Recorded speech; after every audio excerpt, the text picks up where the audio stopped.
Hell yeah. Hell yeah.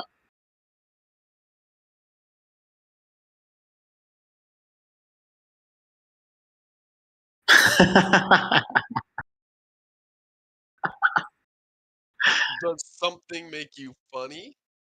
Oh, it is.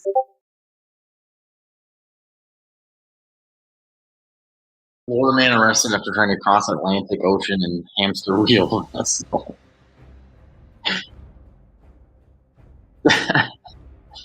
Oh, fuck. The chive.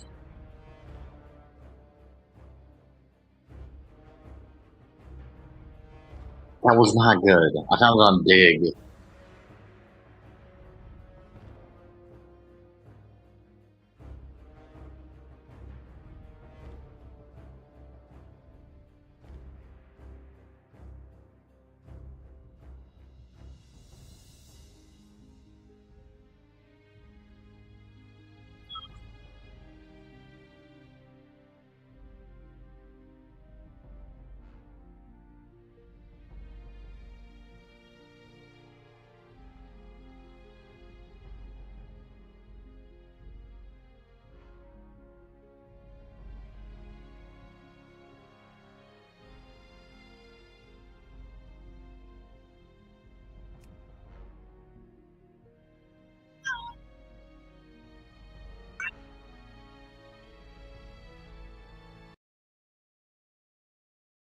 What?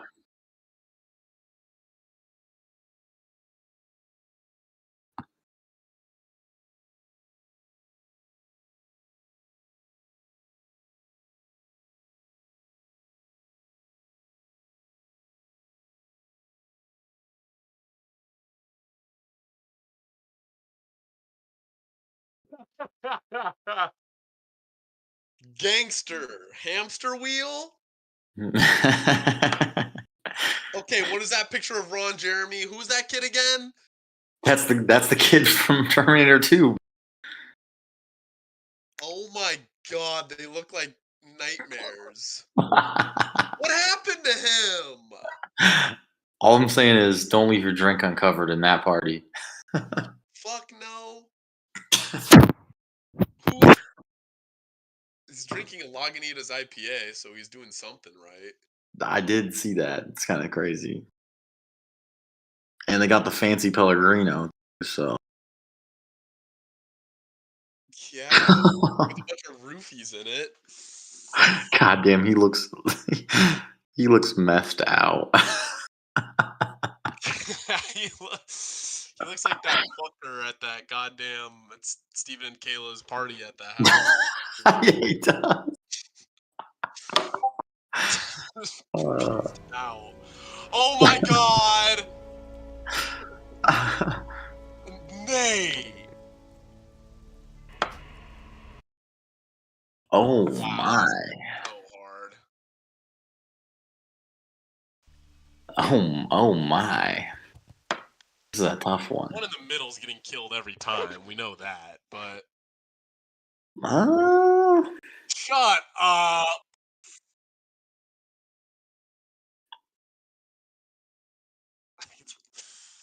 Has to be this. I don't think the one on the left is aging too well.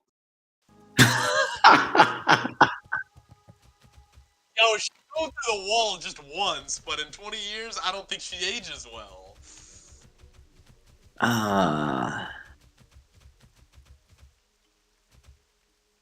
this is tough.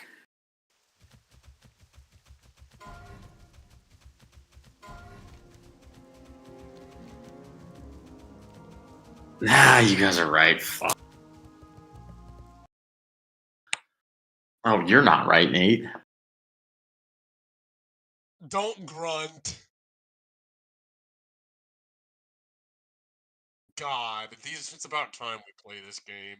Lordy, lordy, lordy. Fuck hell, go try. This one's easy.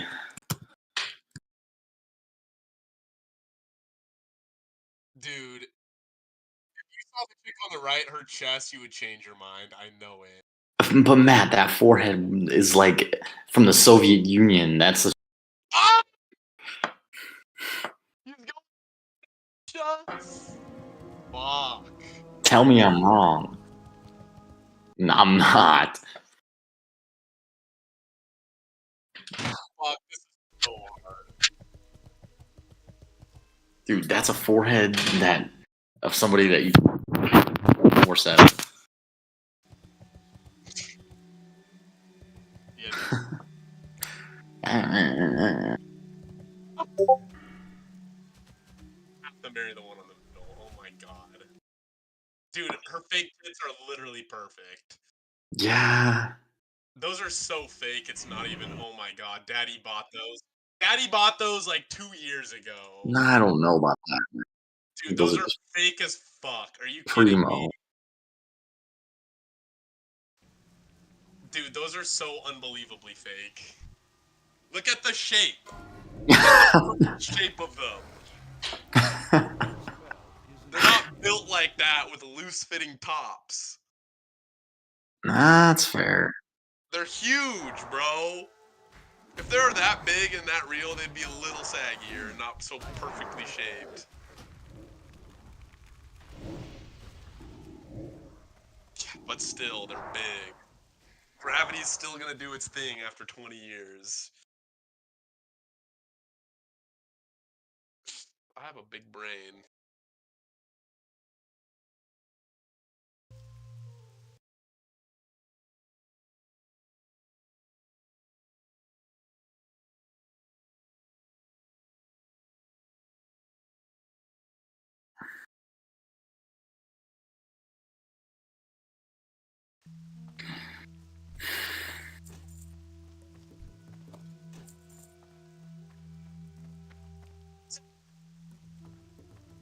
Did the boys sequel? I mean spinoff? Did it come out? No, but they already filmed that one. They already filmed that one. The Don't spinoff. scream at him! Be right back, I need to brush my Oh! Yeah, because Taylor is the problem.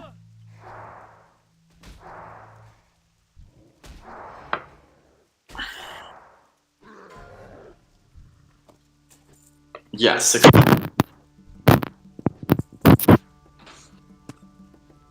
people.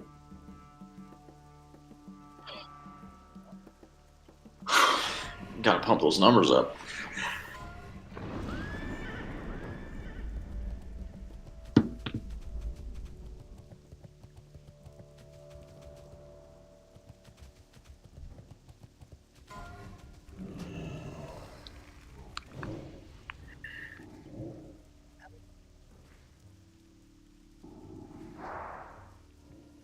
Uh, 20.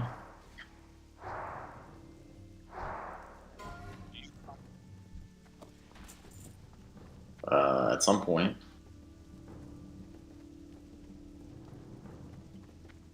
They're not my favorite, but they're not bad. I'm out of range. I can't cast that yet. Why are you asking me that?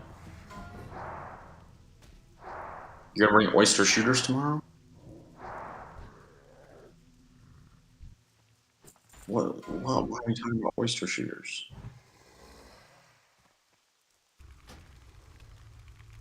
That's still recharging. How about you? How many oysters can you do? Shut up.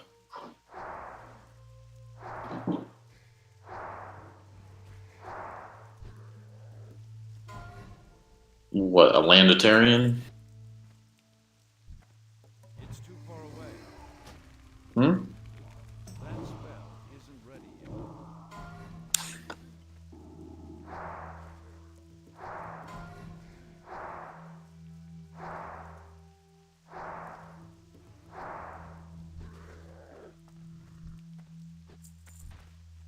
I need to get closer. That's still recharging.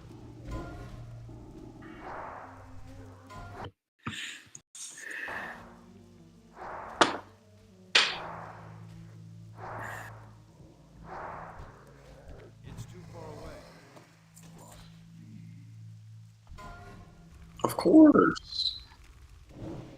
Dude, they were sitting next to each other when they did it. How could you think otherwise?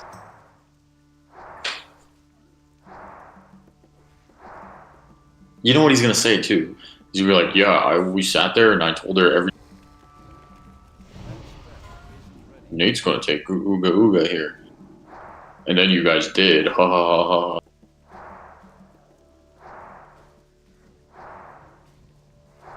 Yeah, just take your time. Don't look at them.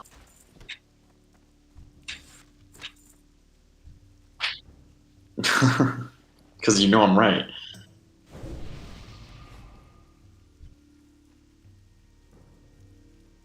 I need to get closer.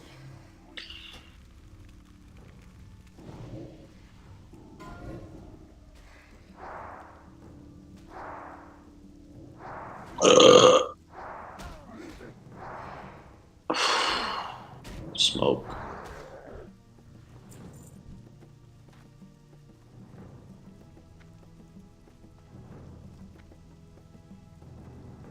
No shit, dude.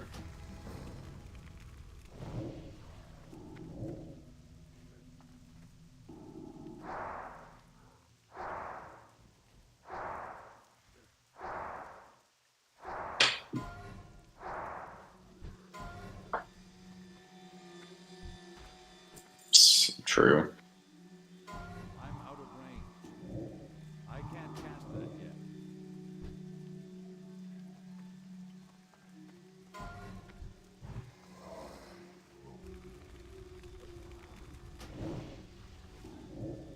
That spell isn't ready yet. I need more mana.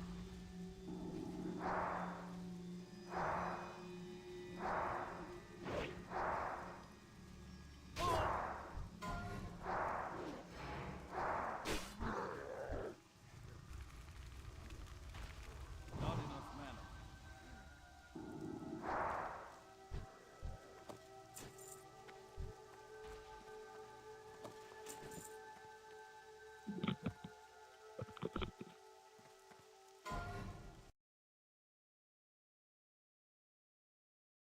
No, you don't.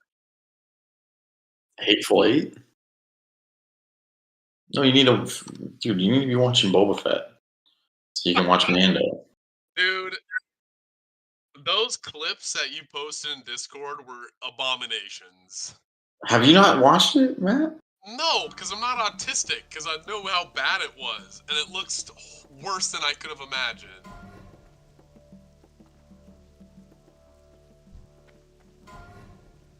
I can't cast What? So I'm the only true Star Wars fan, huh? The same as it ever was.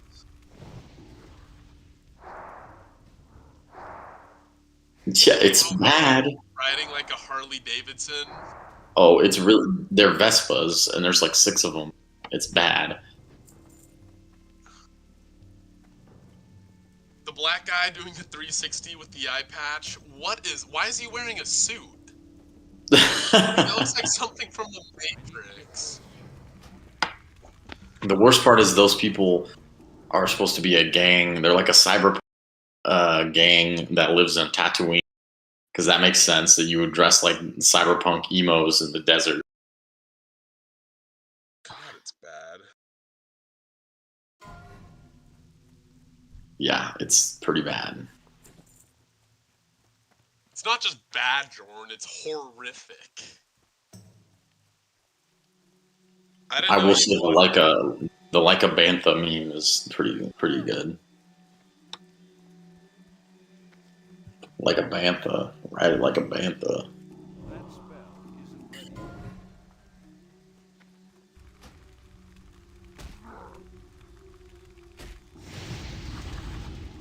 ready. You'll see. Antonio Brown tweeting about how he has CTE. Oh my god. Have you seen these?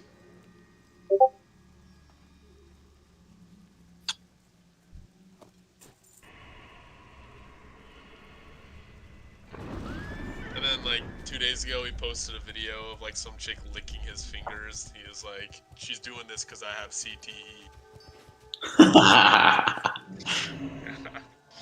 He's lost his goddamn mind. Did he ever have it?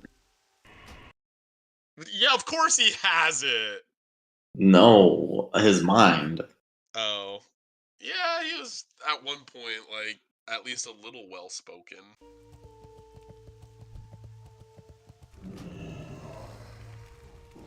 Tom Brady, any other white player, Nick Bosa. That's such a good point. Okay, you can't just post that and not. Which I think I saw this before, but God, it's so good. Nate, did you see this one? I saw this one. So good. Forgot about it. Quick, let me see your hands. Who took the bus? Did you have This players? is Taylor Nelson, by the way. Did you? We're here for Matthew, is this not Taylor Nelson? Don't get that twisted. Uh, Okay, we're here for a reason to win games. Oh, I've seen If this you so didn't have many that fire in your times. gut, does it ever get? This is Taylor Nelson talking about League of Legends. It really is. The only thing Taylor regrets about playing League is that he won't be able to watch himself play.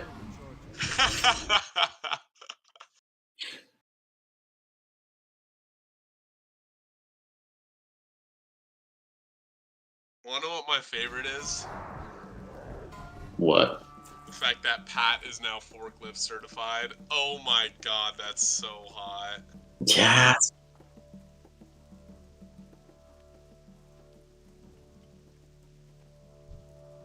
Dude, that is so fire, and it's Taylor's nemesis. Oh my god. I can't cast that yet.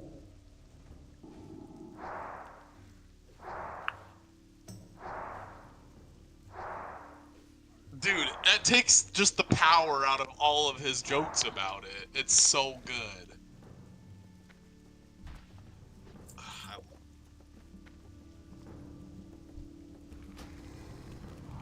That's still the short.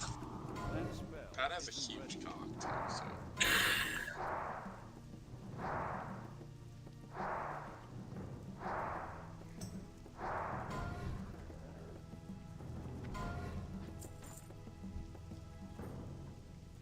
It's too far away. I'm gonna. That's still the short.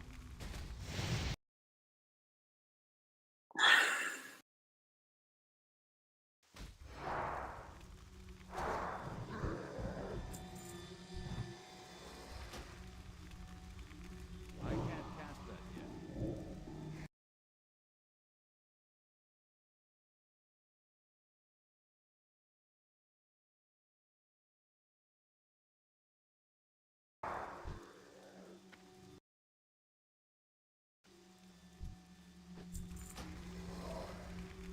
That spell isn't ready yet.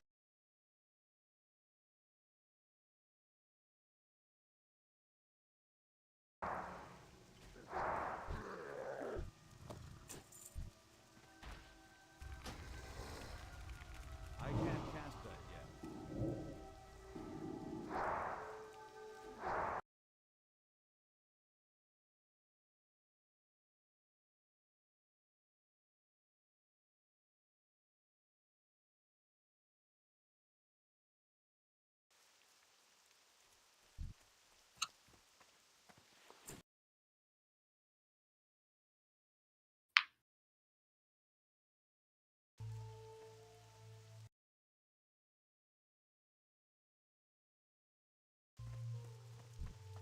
I'm out of range.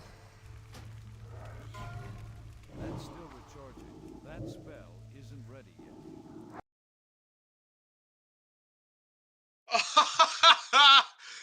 Stop that!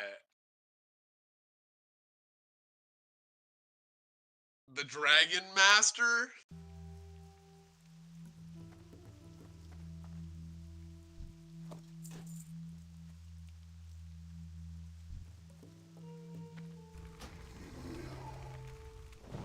That's still recharging.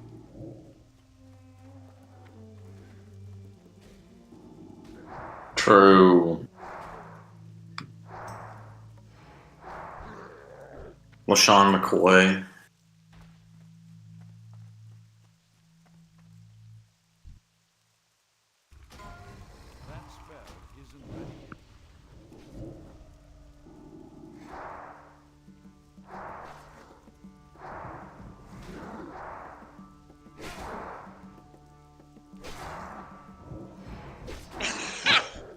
We'll smoke Colorado, bro.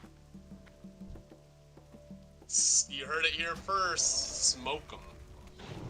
Smoking on that Buffalo pack. Yeah. Yes. Damn. Boise State's #1 in the nation.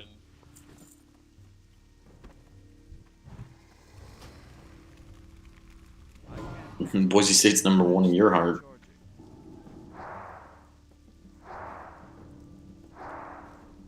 Fighting Broncos.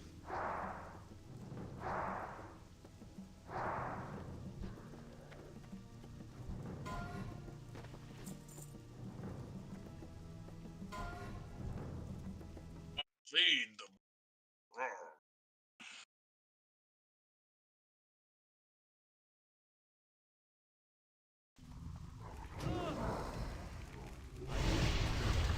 That's better.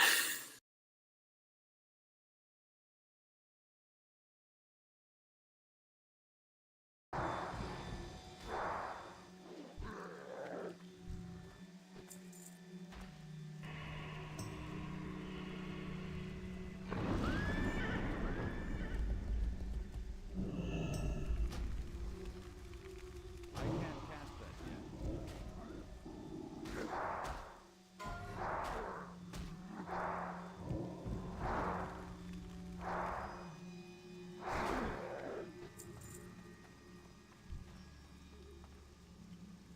It's too far away. Oh my lord. Oh my heaven.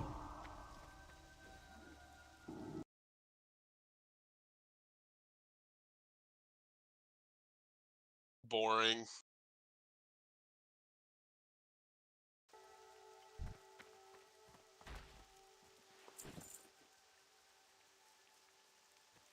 Love that. Skip Bayless is not gone. Undisputed's actually hot right now. Apparently it's getting dog shit ratings though, so I don't know. Paul, I'm actually going to start with Chris Russo. Against the grain. I'm down on the Jets right now. Felt about. I don't know who the wide receiver is on Undisputed, the big black man, but he's actually like not bad. Like unironically. Yeah. Big motherfucker. He's actually not bad. Michael Irving, terrible.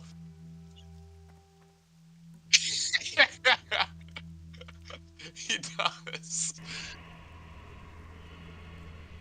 Richard Sherman, good. Skip Bayless, elite, obviously. Yeah, I mean, Richard Sherman's just a troll, but you kind of need that for baiting Michael Irving.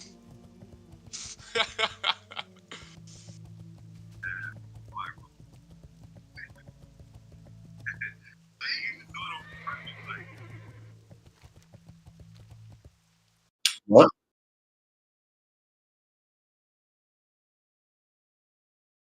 LeBron James' agent and good friend Rich Paul dropped by Gilbert Arenas' podcast, Gil's Arena, and had a lot to say about the GOAT debate. Paul says when we think about the GOAT, we should. Is in person into a head coach, into a general manager, into a scout, into a professional athlete, into all these things. So now they get to have an opinion. See, Michael would score 50. Yeah, what is that?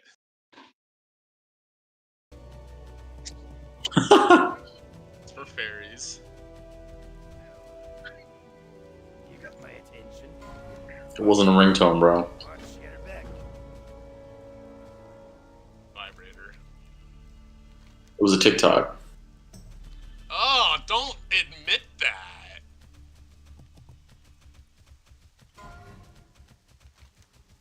Did you say 38?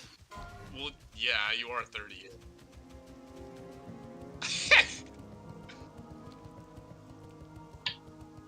You did. You said 38.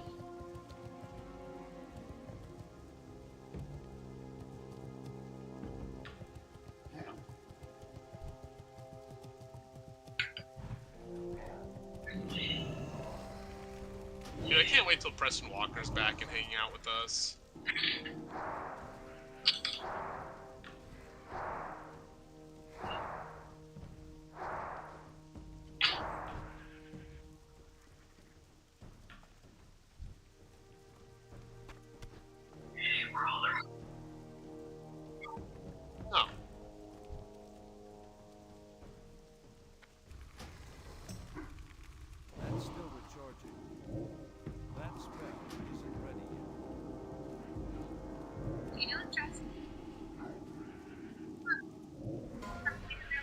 Preston who introduced that?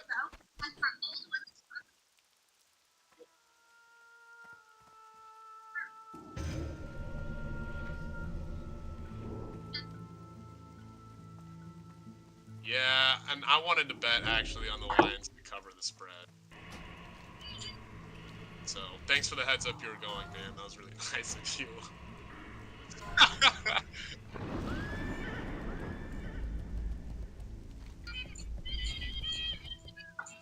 When is Preston coming home, though? You didn't hear it?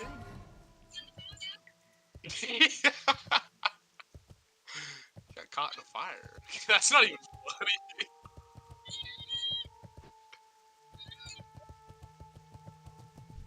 Yeah, that's actually a really good point. It kind of is, though. Still recharging. That's Just buy better equipment. It's pay to win. He actually would not, like, understand the joke at all.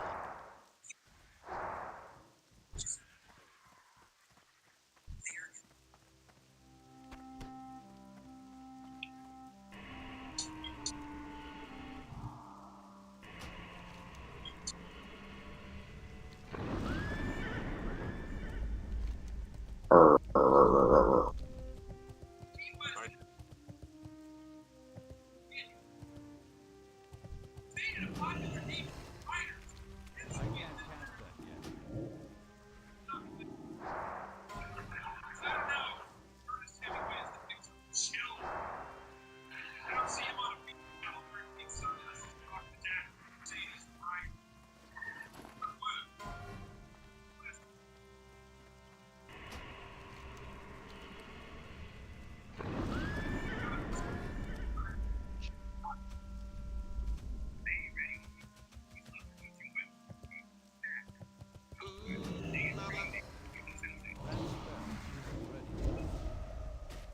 Baka no Choroki.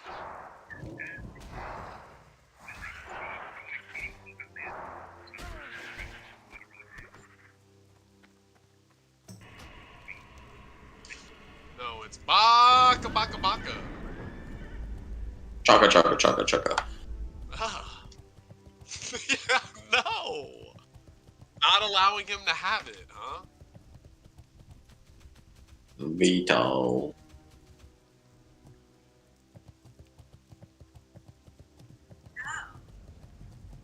How sweet it is to be loved by you.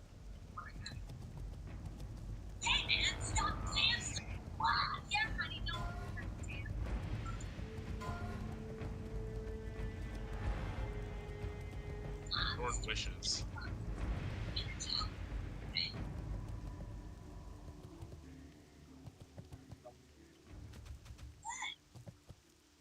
Yeah. Me? I'm melding into Taylor. How You dare are. you? You're watching TikToks. Yeah, actually unacceptable behavior. Look, I didn't say either of you had a Taylor. Taylor's trying to bait you, bro. No one said you had a bad draft. That's still recharging. I can't cast that yet.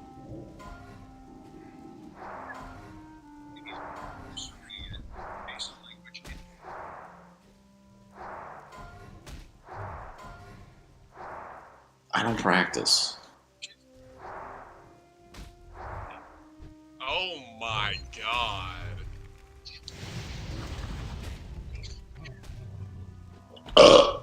That's what I think of me becoming Taylor.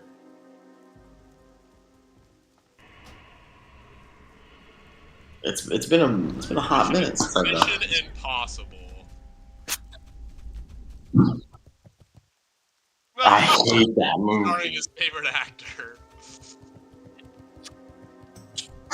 What's wrong with the movie? It's good.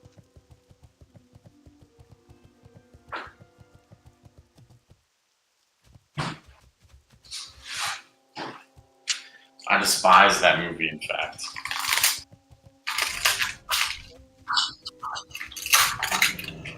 It's bad. It's not. You can't say it's good. Dude, it has me on the edge of my seat the entire entire time. Yeah, it's got you on edge, all right.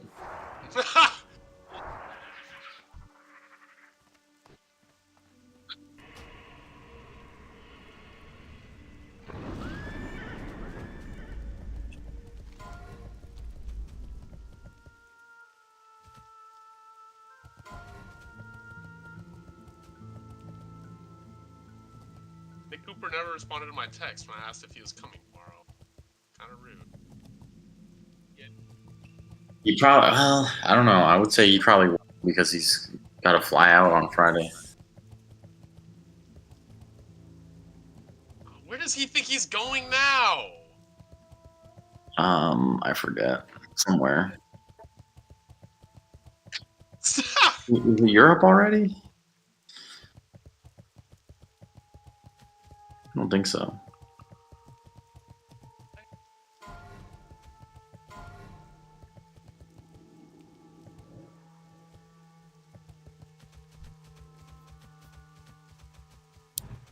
Betty.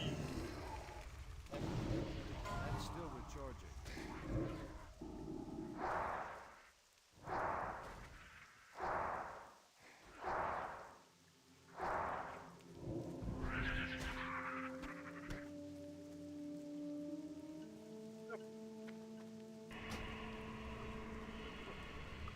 Go to Florida. Spring breakers forever. Your most based take yet. Ever.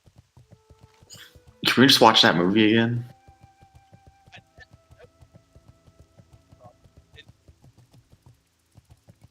Yeah. Jimmy loves weird movies, though.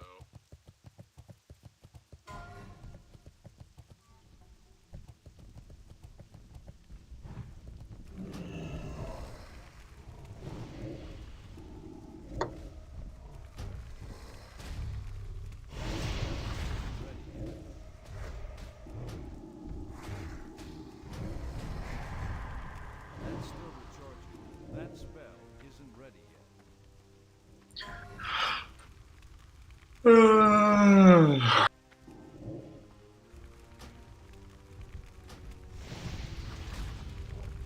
I can't cast that.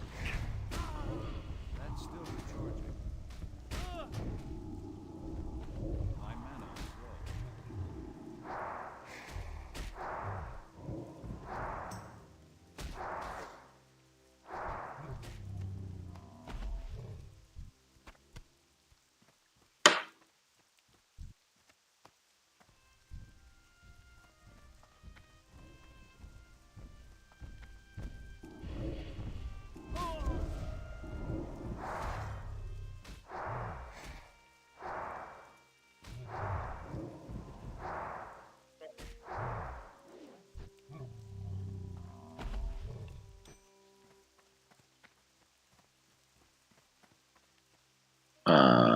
Dominant hand. Middle finger. I'm not walking around like a club foot for the rest of my life. Like that incel with the foot fetish and fucking. Do you need a big toe? Do you really need a big toe that much? Yeah, of course, yes! Could you imagine walking without your big toe? You'd be dragging that shit around like it's a brick.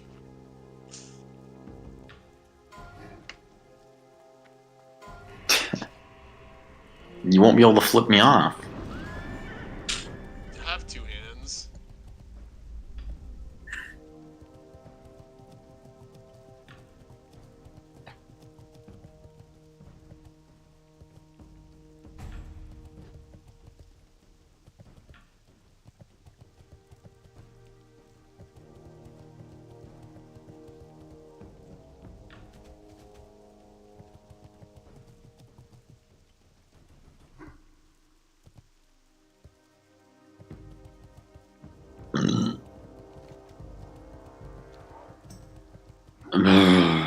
Oh, the bullfrog's back!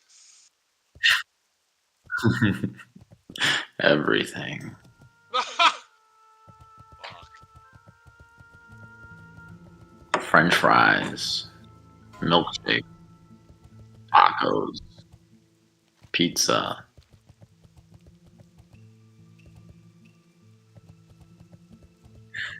Fuck, I forgot about that fucking song. I heard Wendy's is coming out with a pumpkin spice. Oh, that's a shout. Wow. He is so in tune with fast food. Dude, he is. He knows all of the deal. Yeah, He I know does. he does. He does. That's Nick Cooper's jam. Especially KFC and taco.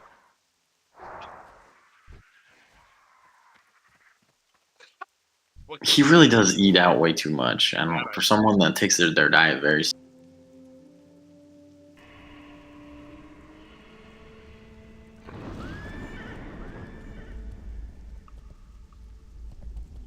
Yeah, he really never does.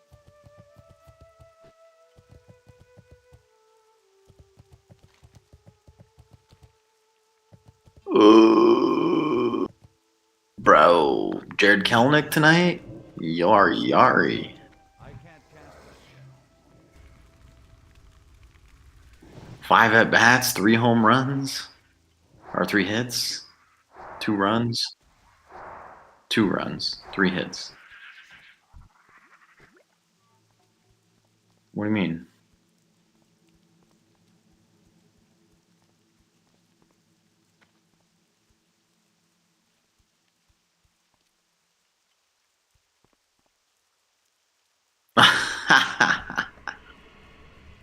Why would you pick Josh Rojas for a double? Because he's a Mariners legend.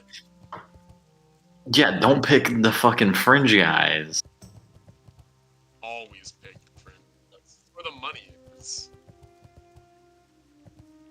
Stop. We got a Josh Rojas believer. Yuck. Don't tell me you bet on Mike Ford either.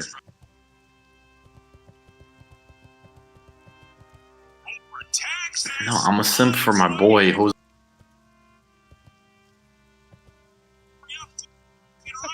Caballero, the cowboy.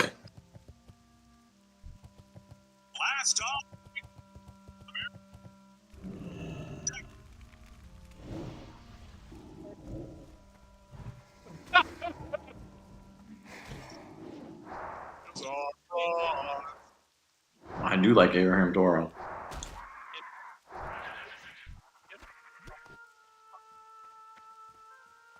That is crusty, actually.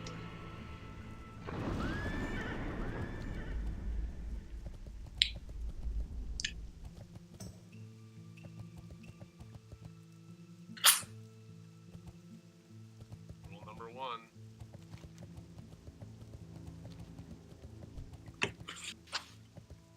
Can't be trusted. Bolton Wong was pretty dog shit. I know it's a hot take, but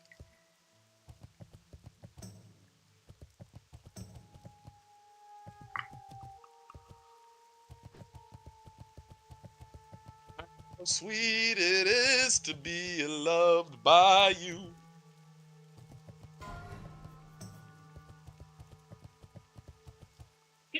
Ew. Boy, what is wrong with you?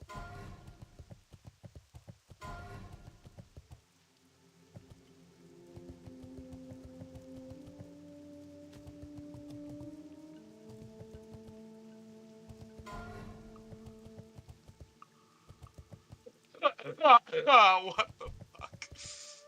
Oh, because of the scene with the chick with the dick nose. Oh, okay, that's a good reason.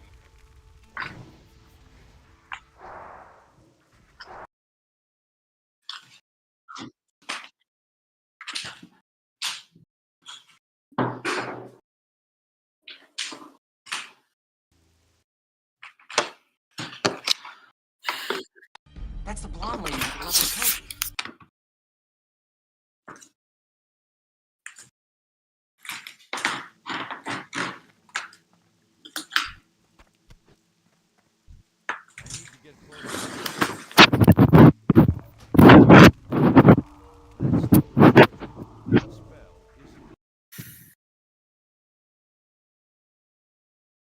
That's the blonde lady with the leopard coat.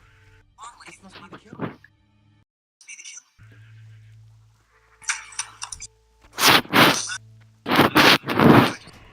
What a good script this is.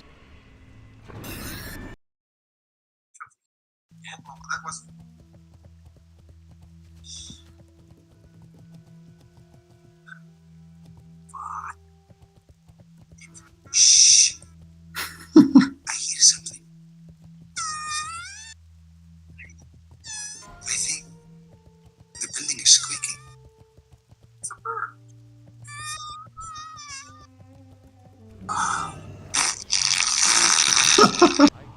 You idiot!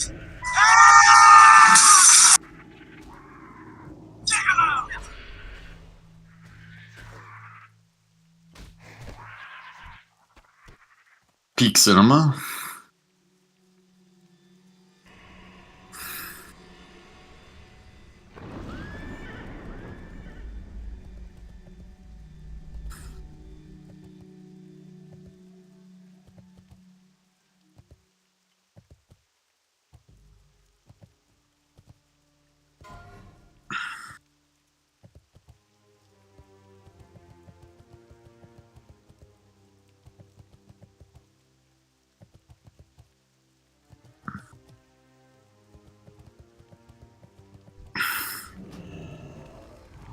That spell isn't ready yet.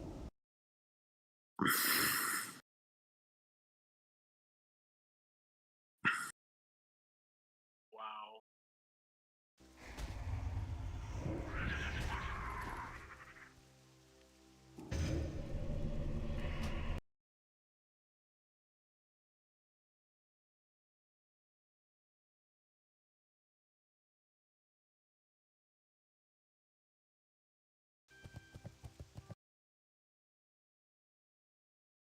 Another big night from the offense helps the Mariners avoid getting swept in Cincinnati. Our thoughts on the 8-4 win coming up here on the Locked On Mariners postgame show. Colby, hit it. No in the comments below. And if you want to hear from us even more, please consider signing up for our Patreon. You can now get a free 7-day trial to check out the show. The link, as well as our social accounts, is in the description of this episode. 8-4, the final score from Cincinnati. The Mariners are back in the win column and avoid getting swept by the Reds. Colby, your thoughts on the game? We're finally talking about a win. Feels good. Are we though? Are we? Did you watch the ninth? Ty, did you watch the ninth? He told me before we got on here, I said, hey, this show's not going to be depressing. And he was like, don't try me. And there I you can go. make it depressing. Guaranteed. Yeah. Oh, come on. Anyways. You hate fun. You hate fun. Yeah, I'm sure the comment section would agree with you. But, Yes. Chant it with me. You hate fun. You hate fun. whatever gets people to comment, it's good for the YouTube algorithm. Anyways, yeah, I thought the Please game do leave a tonight- comment below, by the way. maybe be positive about it, but I understand that not everybody can be as cheery. Be as I positive am. about me, not him. I mean, you can do whatever I you want. understand not him. people. Not everybody has my sunny disposition, but whatever. Right.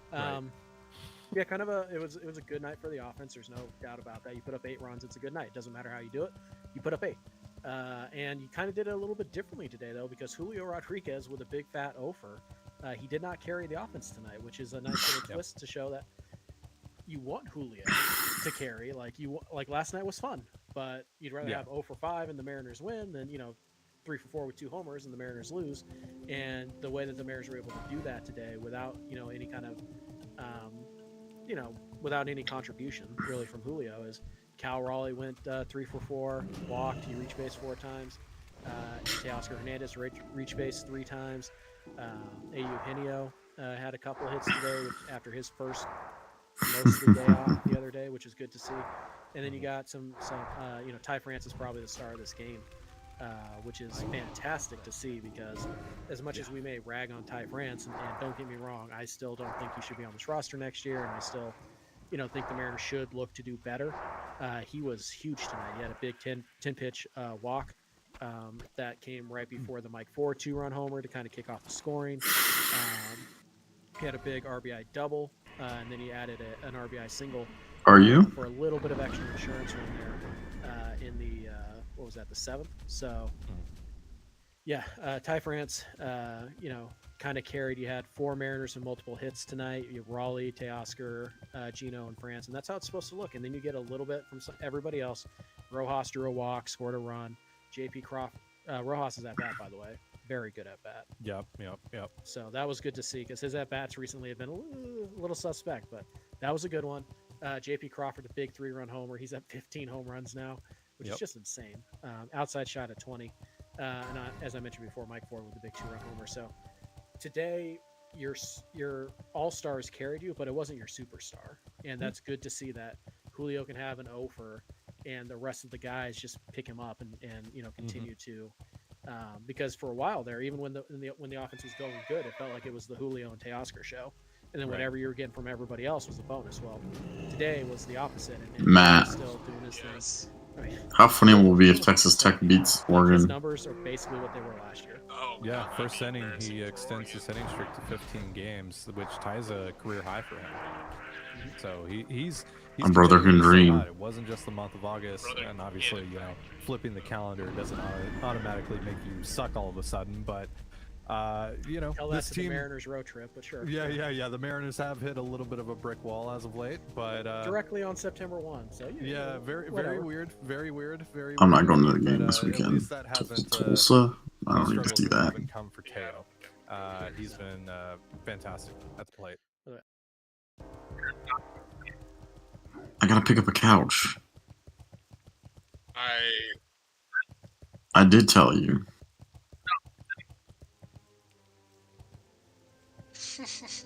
Nate's helping Jimmy and I get a couch in my. If you want. You and Jimmy get a couch? What? I need a truck, and Taylor's truck is in the shop. Oh, it is? Yeah. Should have gotten the Tacoma. What? He should have gotten the Tacoma, I told him. Yeah, I know. Talk to me.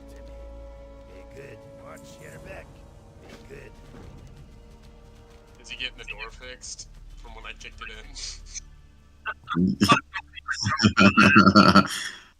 Yep.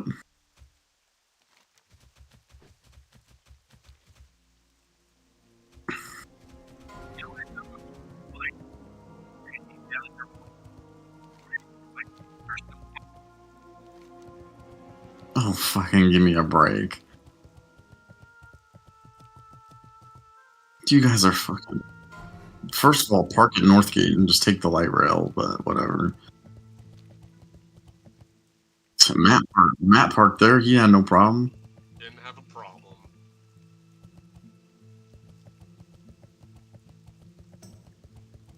Matt and I had a grand old time.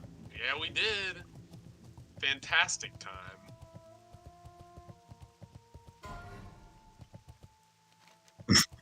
That is exactly what we did. We just locked lips the entire time. Oh! God, that noise was Yeah, that disturbing. was.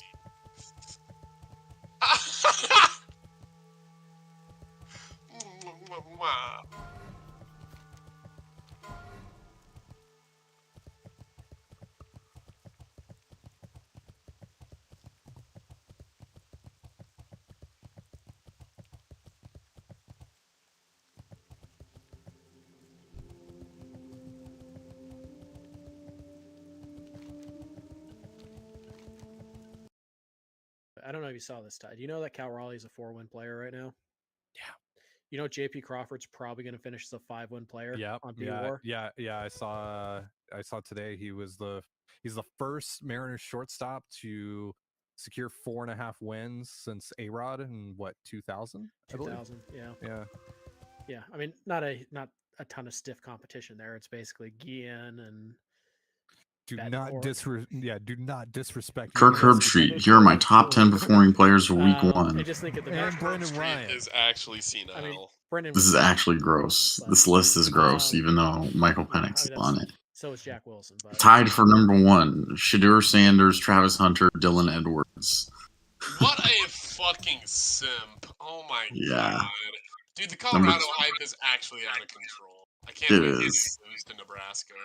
Number 2, Jordan Travis. Number 3, Kaimon Rucker.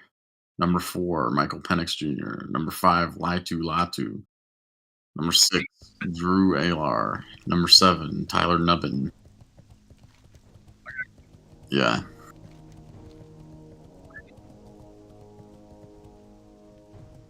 You don't want to know. It's just gonna make you mad. Puts UW at like number 6. True. Yeah, Joel Klatt's the voice of college football, baby. Yeah, Joel knows ball.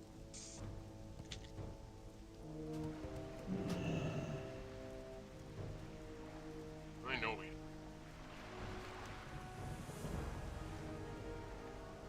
Yeah. Because NCAA is autistic, that's why. It is, it's very,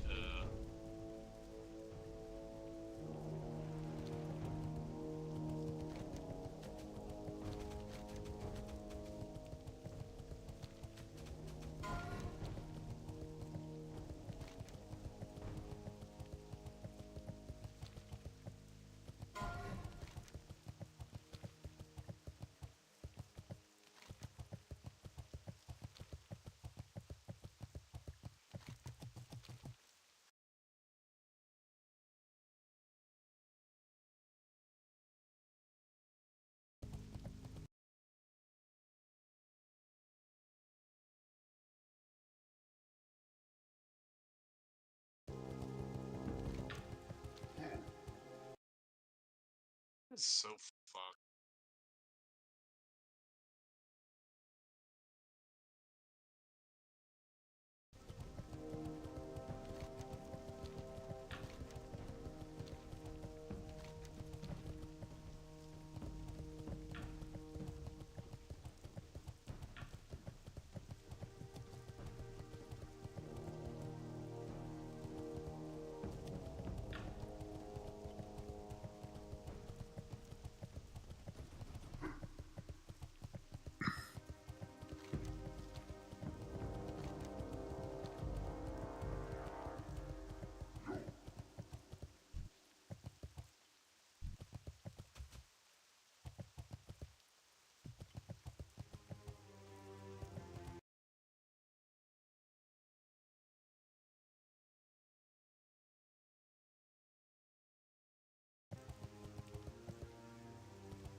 What?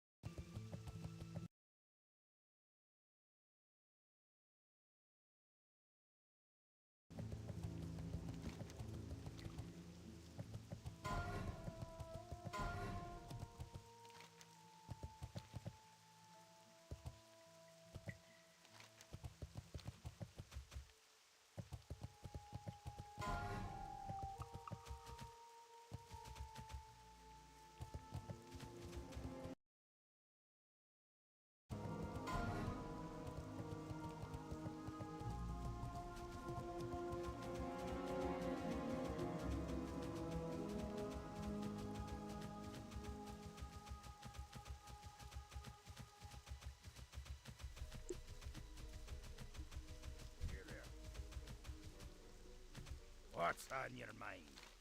Off with you. Watch your back.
Dylan, you like that stinky Indian pussy or what?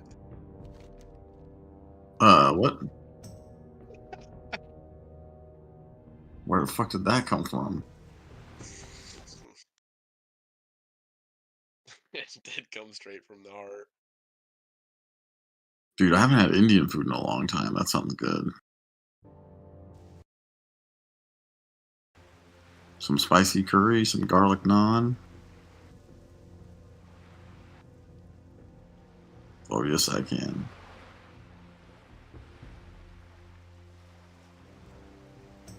I took it out. It I hurts took my it out. heart knowing that that happened. I took it out and finished it, Matthew. I don't believe you. That's what I did. They don't tell me that part of the story. They only tell me the bad stuff. Oh!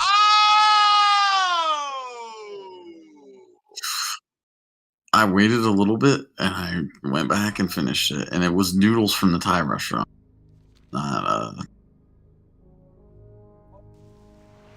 spicy curry from India.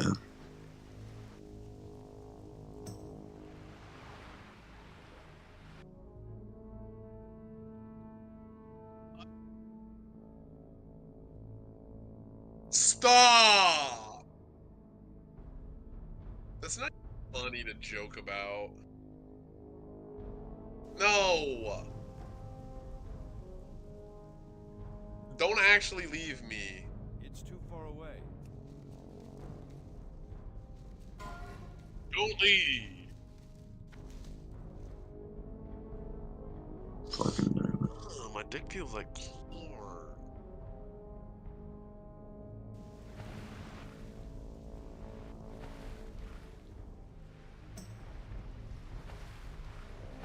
Baka, baka, baka.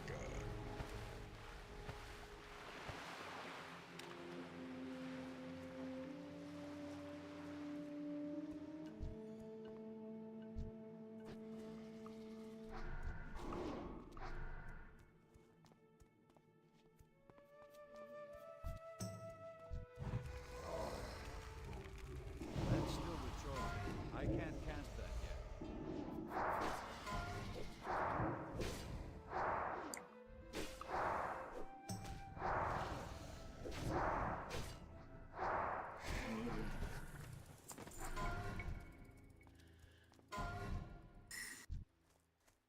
I'm out of range. 940.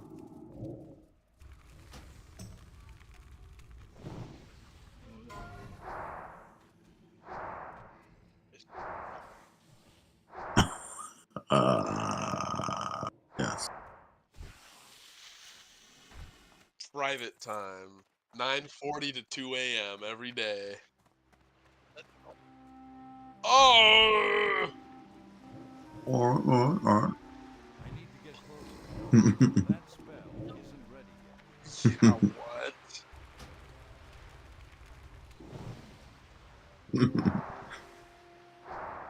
They'll be back in more numbers.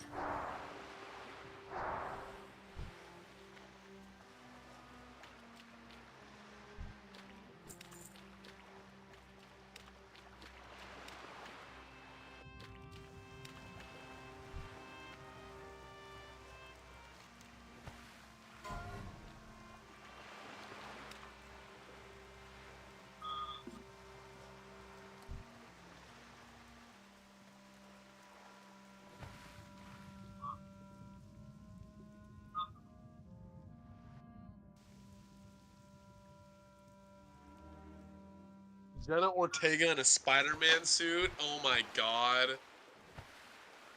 I actually am fucking stupid thick. You want a what? Neither am I heard it's like... I heard you will literally be rock hard the entire time. It's too far away. The entire Wednesday, huh?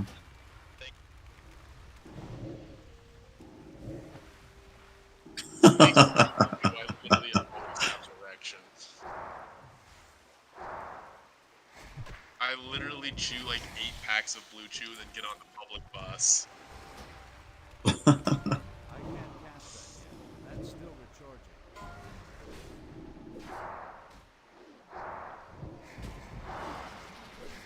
I'm playing against a cat IRL. Gangster. Say meow in the chat. Meow? Meow. Can I get a meow in the chat, please? Average Yumi player has a fucking 12-inch cock.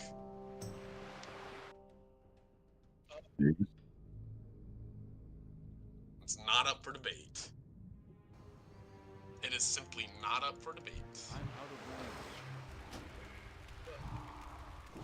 range. That spell isn't ready yet.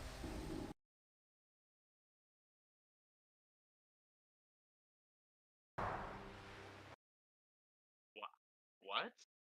I'll be the judge of that. How does that actually kill me?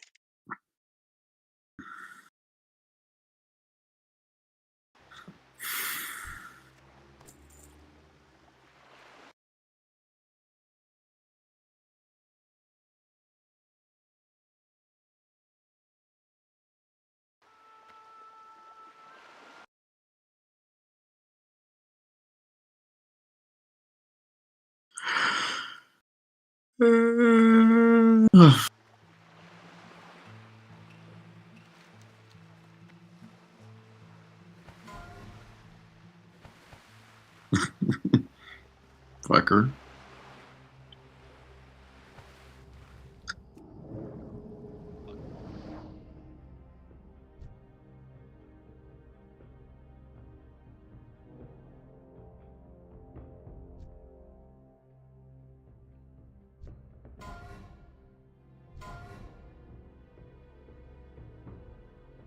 Too far away. I can't cast that yet.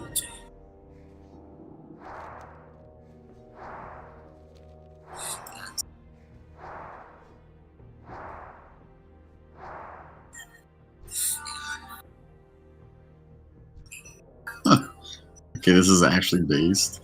I need to get closer.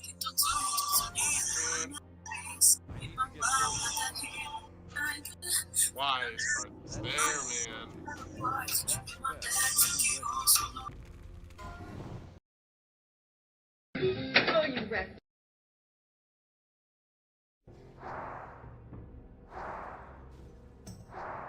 I'm out of range.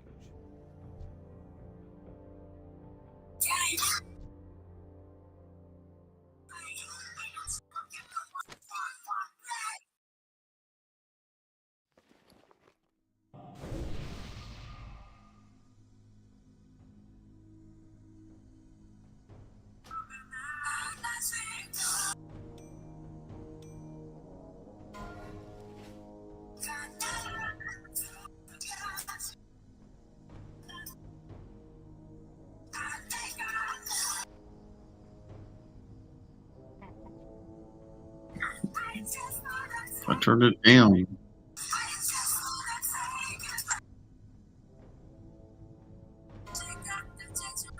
It was the anime trailer for Magic. I need to get closer. My God! It's actually kind of lit. I'll post it for you. That's still recharging.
Okay, stop that.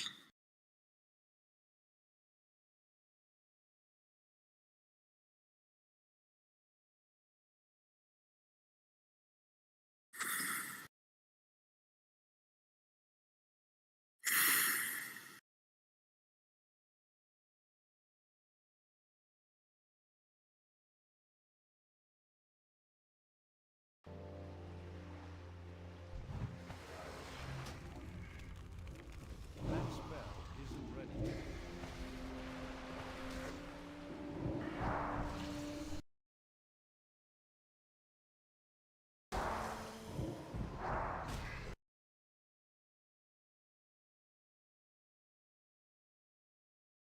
What? Actually hits me? Game is so fucking shit. That's still recharging.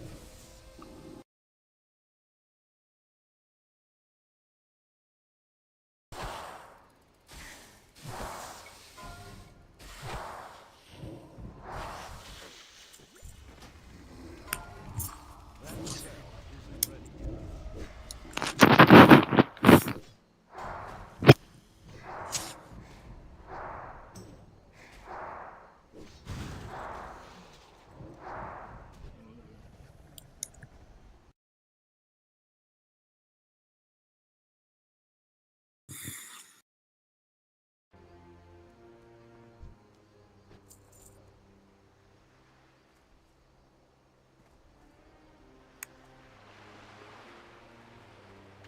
Somewhat.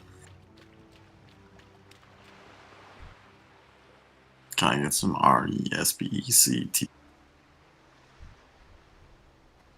I'm out of range.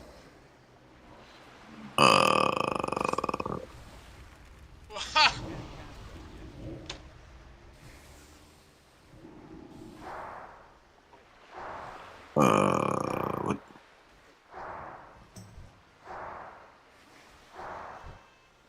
It's too far away. That spell isn't Dude, ready. what is this game?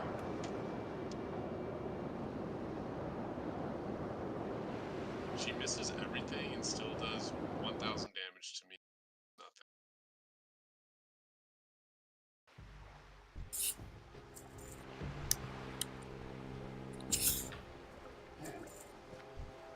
I need to get further. I can't cast that yet.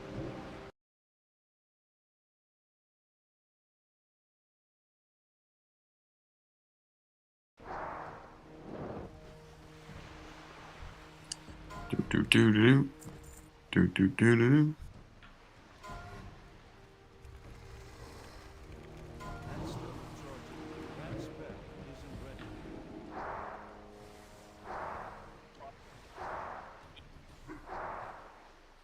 Uh, um, What? I'm out of range. I can't cast that yet. Bengals.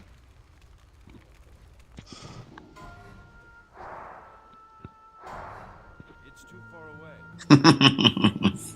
I wish. Rams. Chiefs Rams.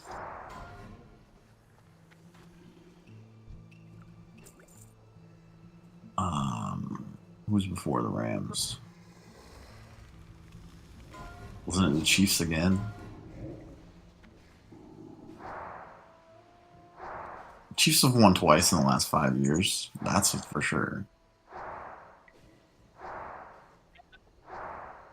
Yes.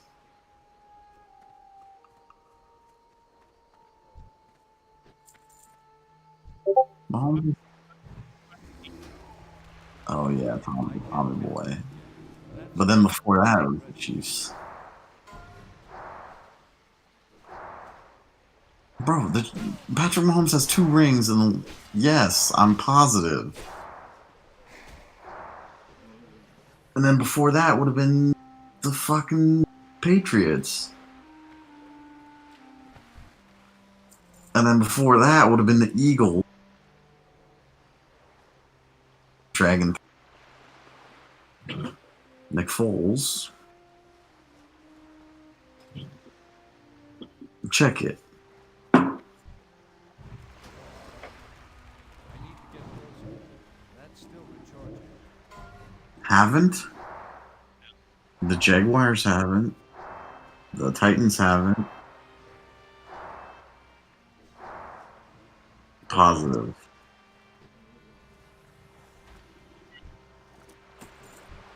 I'm pretty sure they didn't.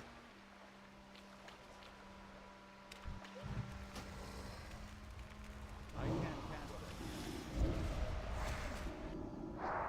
that. Panthers haven't. Lions haven't.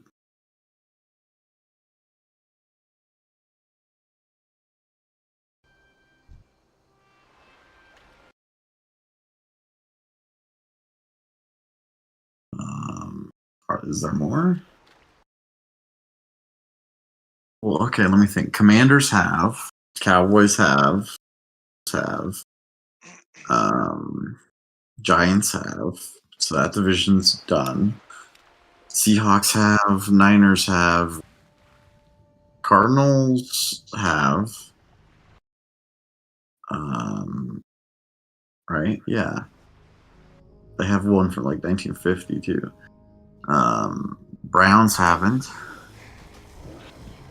Well, wait, yes they have. Didn't they win with Jim Brown? Isn't ready yet. They didn't? Are you sure? They won an AFC championship. Well, okay, but they're championship. They have a championship. All right. Semantics. The Ravens have. The Steelers have. The Bengals. I think the Bengals not. Yes, they have. And like this. Troy Aikman.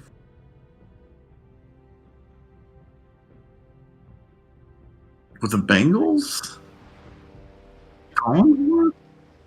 I thought Collinsworth was on the Broncos, dude. You're fucking up, dude. Collinsworth was a Bronco.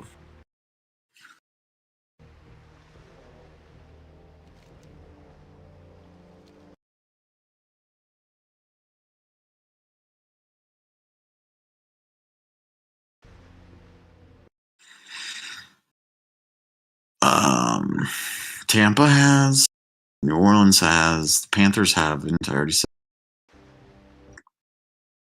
The Falcons. Have they not?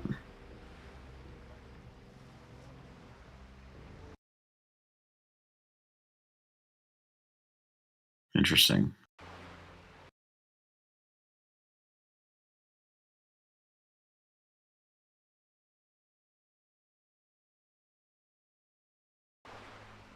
Titans, I already said.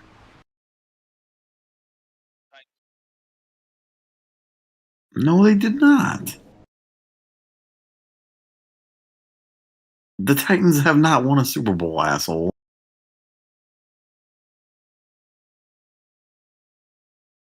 When?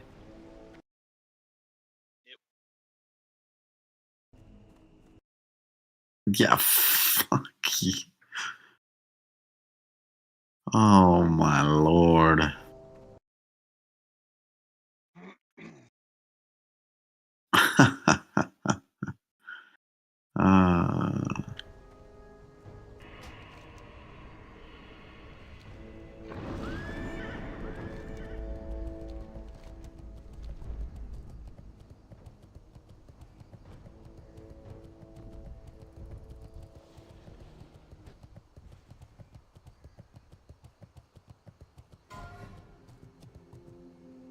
Oh, the Texans, they haven't, yeah. They haven't.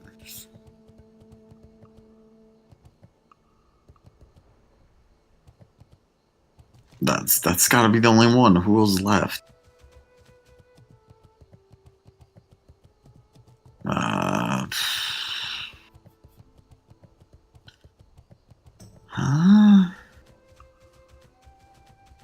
Bengals. Oh, the Bills.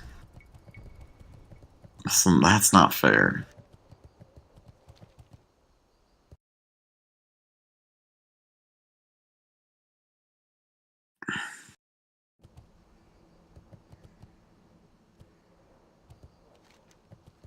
What? Why the Cowboys never won a Super Bowl. The Jets have won. Ugh, yuck. What? Oh, the Chargers. No, they've definitely. Really?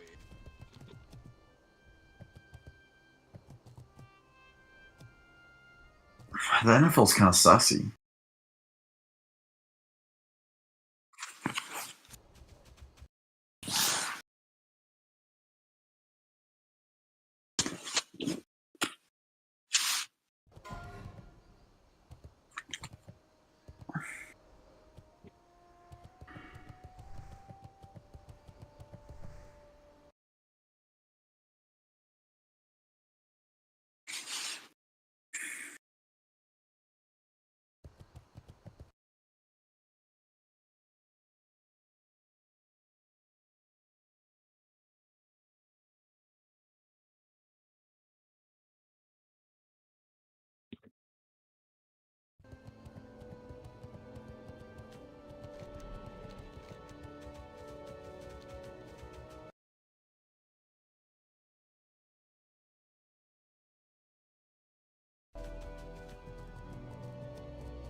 Interested on a pint?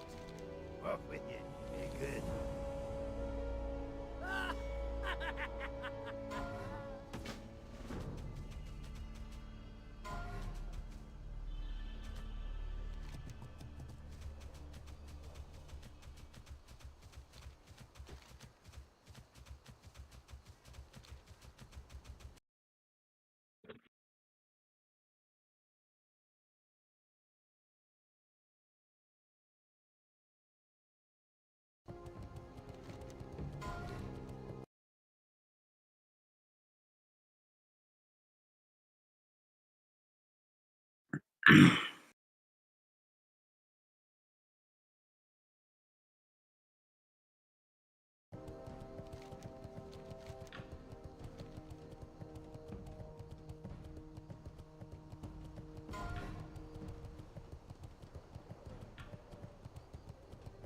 Excellent.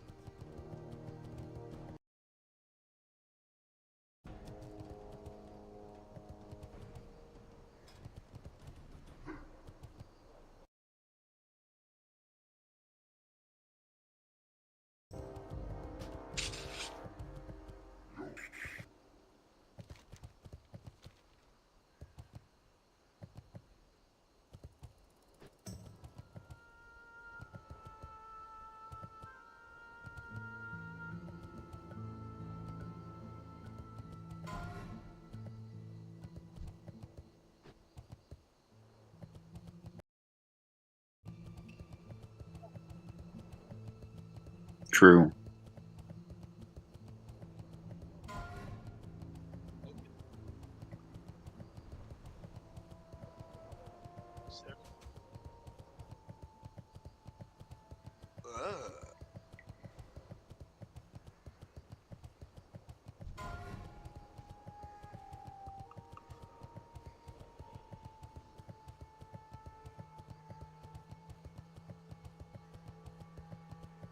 What?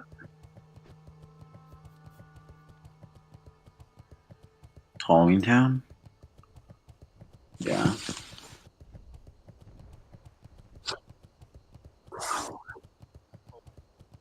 Yes. What? It awoke something in you? What? Jesus. The horse face? No, I'll tell you.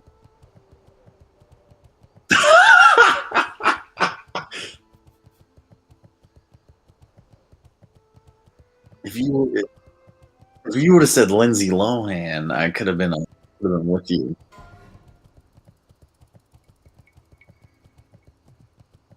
Shit, yeah.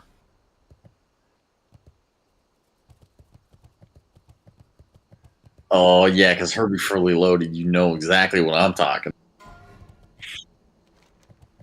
Sheesh.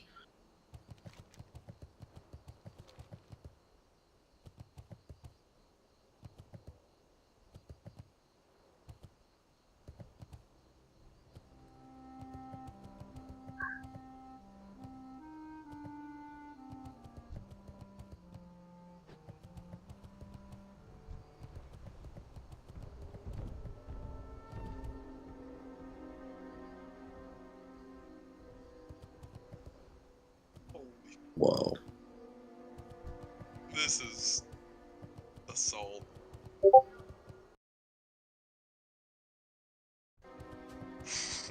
Jordan, you're gonna love this.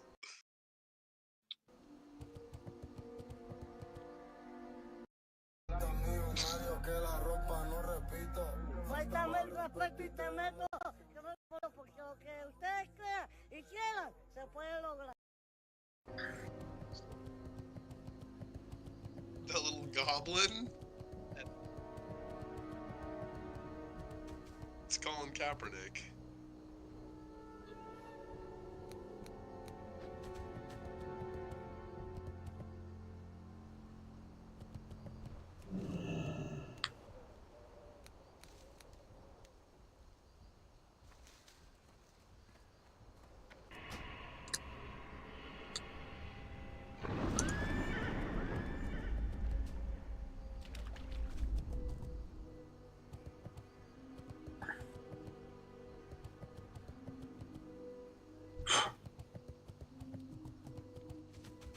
It's too far away. That's still recharging.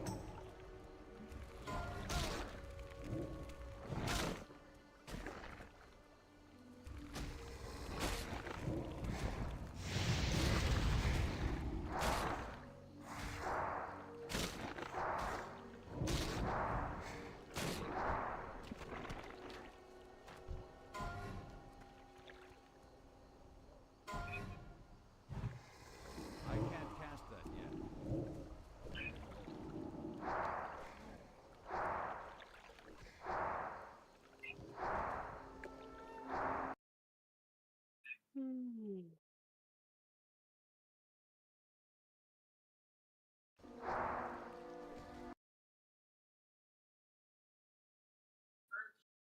Ryan had the Little League triple, so that counts. True. Or was it inside? It was a triple. But yeah, so the Mariners are getting good production from other guys. It's not just Julio. JP Crawford's having a career year. Cal Raleigh, you know, it's only his second full year, so you hesitate to call it a career year, but it is right now. He's gonna, break his personal home run record. He's on base percentage is up about 20-30 points from where it was last year. The average is maintained. There are legitimate, I would say there's probably 3 legitimate, like, all-star quality players in your lineup right now, and they're all homegrown. And JP, we'll count them, but like they're all homegrown. They're all performing right now. They're all really having, not available on in a Sleeper. lot of I ways. swear to God, it is. Inventory is full. I can't. What? Isn't head coach position available on Sleeper? It's a good question, Matt. Sure Taylor. I don't think it is. I'm pretty sure it is. When I made my Sleeper switch, or my league switch to Sleeper this year, the head coach was definitely an option.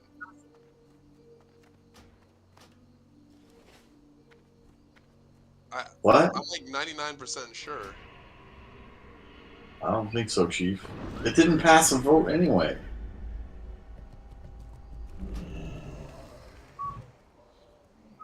We voted on it last year, fool. Can't cast that yet.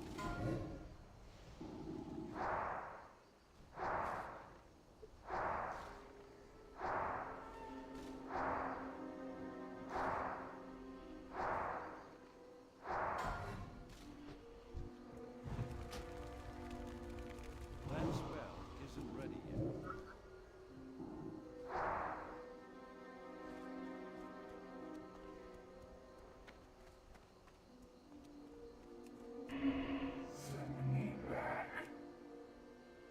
I actually don't see it on roster spots, but I swear to God, under general settings or whatever. That's still recharging. I need to get closer. I can't cast that yet. That spell.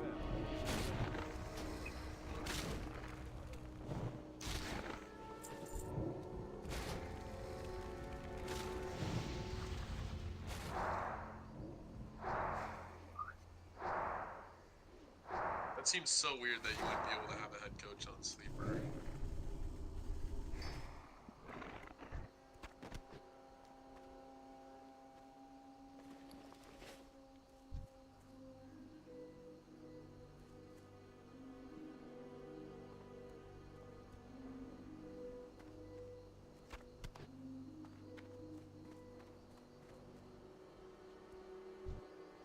I'm out of range.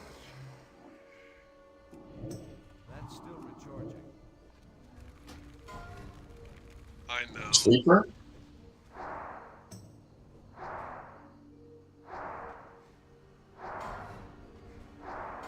Yeah, 3 months ago, the head coach position isn't something we currently support, but are continuing to monitor community interest in.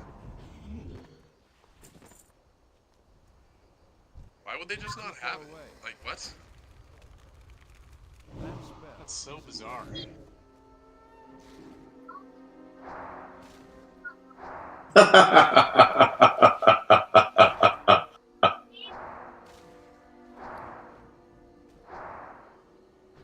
Oh, fuck.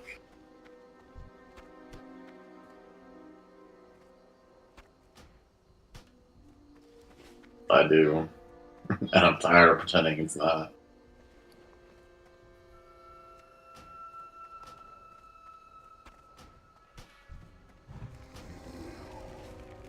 That's still recharging. I can't cast that yet.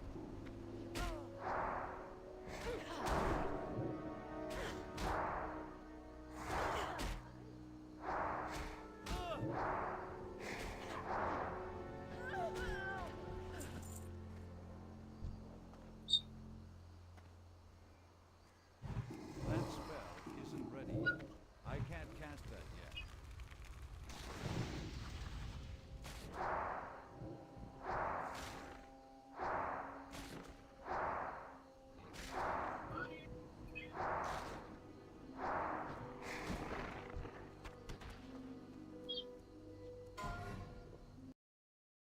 Phillies get credit for JP Crawford's development. Yes, because as we know, development stops at the major league level, which is why JP was a pretty consistent 4.5 win player for the Phillies. Right. Yeah. So, yeah. I mean, he was supposed to be at one point in that time. was that was the plan. Yep. But yeah, overall the offense was really good tonight. They scored in bunches. 5-run fourth kind of carries the day. But yeah, a lot more good at bats. That's been kind of an issue the last few days. They just haven't strung together a lot of good at bats. They chased a lot. Today they weren't incredible. They struck out 7 times, but they also drew 5 walks. So Yeah. it's a pretty Yeah. good CTZ number that you like. And yeah, it was a good night for the offense. It was a good enough night for the pitching staff. I don't want to give I don't want to give Logan too much credit. I know we're going to talk about him in a minute here. Because he did do something that some Mariner starters haven't done in the last few days, and we'll talk about that. But Yeah. it was good to see the bullpen bounce back, kind of, except for Andres a little bit. It seemed like he was trying to work in that slider, right? And he got some whiffs on it. Yeah, it you was come just- in with a 5-run lead, like here, like try Work on it some for a stuff. couple of batters at least, and see what Right. happens. Right, and then once it kind of I don't want to say he lost it, but once he felt like the game was getting a little bit too tight, he just went right for the heat. But yeah, he got some whiffs. He got 3 whiffs on the slider out on 5 swings. So Yeah. Munoz was okay, but it was good to see Topa get right back out there and deliver quick. It was a very Justin Topa-like inning. It's good to see Gabe Spire go out there after he had a rough outing in New York, I believe it was. So it was good to see these guys go out there, just be what they have been all year, right? We don't need them to be better than they've been. Just be that, and you'll be just fine. And so it was good to see those guys go out there and get the job done. But overall, it's a solid win. It feels like one you needed. But You needed it. You needed it. Yeah, absolutely. Because you lose this game, especially after last night, especially like in the fashion that they would have had to lose tonight. You know, it would have been another blown lead. Yeah, you needed to finish this thing off and finish this thing off convincingly just to get back on the horse here. Just because you don't want to let this thing snowball, because then you start to get in your head a little bit here. You know, the teams behind you are hanging around or they're catching up. And now maybe you start to press a little bit. Guys start to do or try to do a little too much, whether it be at the plate, whether it be on the mound, whatever. So you just don't want guys to kind of get out of their groove here and get into a funk, and continue playing your ball. Don't step out of your comfort zone. Just keep doing what you've been doing for the last month plus. And I think that this win helps you, right? Because you don't want to fall into a situation here like the Rangers. You shitbirds. Right now. Because the Rangers right now, they're in hell. They're in baseball hell. They're about to drop their, I think, 12th of the last 16. Like, Listen up. That's and something again, you their wanna whole avoid. second half has been painfully mediocre at best. Right, until the last 2 weeks. And then it's just they've been bad. They've been objectively bad. Yeah, and you don't want that to be you. And it easily could, because we've talked about this. Tampa Bay is a very good team, and you have 4 games against them, and your bullpen's a little beat up right now. There's no reason to deny that. And the Angels, while they're a shell of what they were the last time you played them, they're still a division rival. They still play you very well. And then you have the Dodgers. Definitely. Who are, they got swept by Miami, so they're going through a little bit of a funk right now too. But they're arguably the second best team in the National League in all of baseball, for that matter. So, yeah, the difference between getting swept and just dropping one game in a series to go 2-1, pretty massive, especially when we're down to the last, I think, 23 games of the season. Like, you have to avoid sweeps even when you're not playing well. You have to find a way to steal one here and there. And you have to find a way to win series that you should win. So even if you're not playing well when you face the Angels, you need to find a way to win that series. Very good win. Very good win. Absolutely needed it. Let's talk more about this pitching staff. Let's talk about Logan Gilbert here in just a moment. But first, a reminder, this episode of the Locked On Mariners postgame show is brought to you by LinkedIn. Are you struggling to close deals? Cold outreach is wasting the time of both the buyer and seller at every stage, especially when sellers are using shallow and outdated data. Your organization can overcome these challenges with technology that translates comprehensive, high-quality buyer data into real-time insights.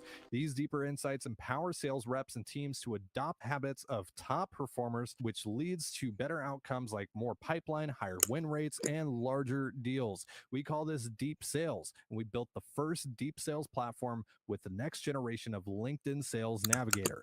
Right now, you can try LinkedIn Sales Navigator and get a 60-day free trial at linkedin.com/lockedon. That is linkedin.com/LOCKEDON for a 60-day free trial. Let LinkedIn Sales Navigator help you sell like a superstar today. Just go to linkedin.com/lockedon and get started. You're listening to the Locked On Mariners postgame show. Thank you so much for making us your first listen after the Mariners 8-4 win over the Cincinnati Reds. The Mariners begin a 4-game series with the Tampa Bay Rays tomorrow. You can catch all the action on the Mariners hometown broadcast with SiriusXM via the SXM app. And after the game, you can catch us back here for the Locked On Mariners postgame show. We're probably just going to do postgame shows for the rest of the week.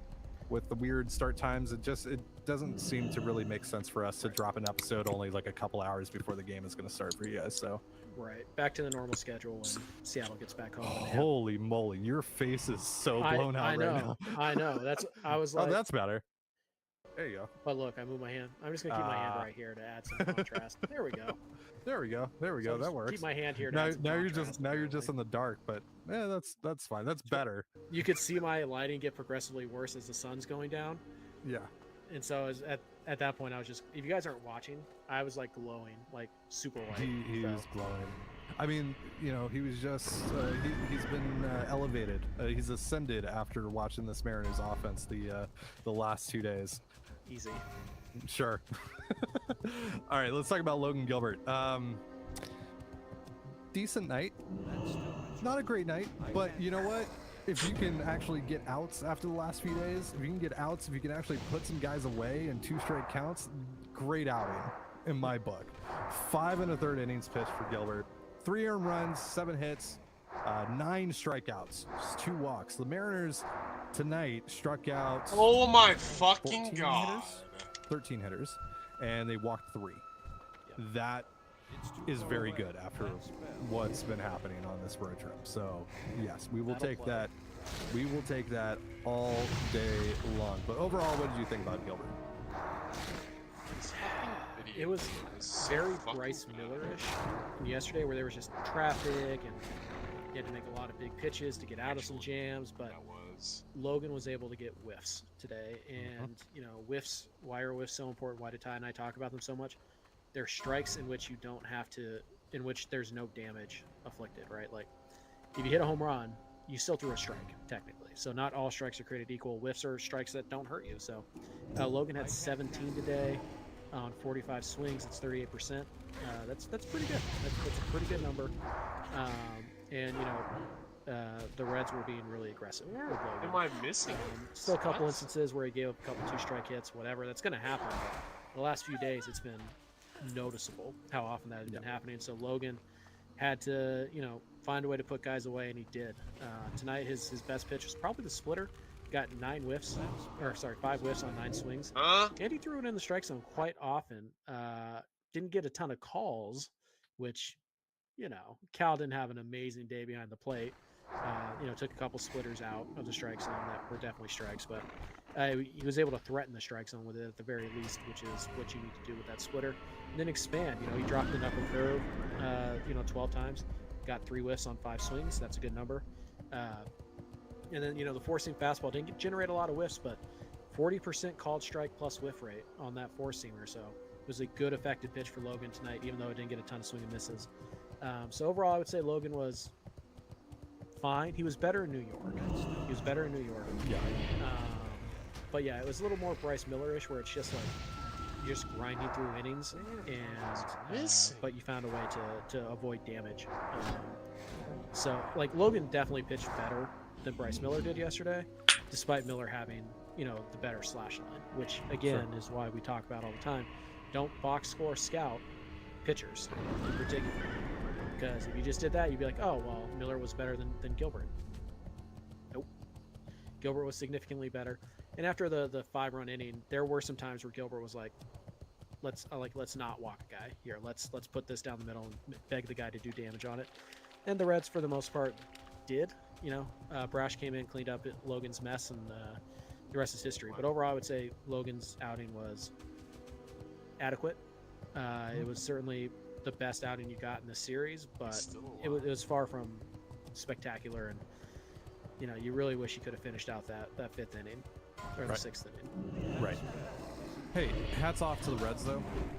They were a really tough out. You know, and some of that obviously on the Mariners pitching staff, but this is a really talented offense with a lot of young, talented bats. I can say this now that we're out of this series and we're no longer playing against him. You know, it sucked because it was against us, but Noel V, it's really cool to see Noel V. Marte having some success at the big league level. I was a big fan of his coming up in the Mariners farm system, so that was really cool to see overall. And I really like the Reds in general. All right, I'm going to bed. Like, they're kind of my National League team this year. I am. They're right, but they're fun. They're fun with Ellie and Spencer Steer. I really like Spencer Steer better. Well, Encarnacion. it's new to you too. I've just seen it. They run like they're a fun ball club. They're a fun offense. That pitching staff is just it's bad. But obviously they've been hit by a lot of COVID. Media could not be played, well, Matthew. So we didn't see them at full strength, but they're still not a good pitching staff. But yeah, that offense is a lot of fun, man. You're calling Kaepernick media cannot be played. Really good Mariners pitching staff to run for their money. Obviously, Mariners pitching staff that was not performing at its highest level, but still.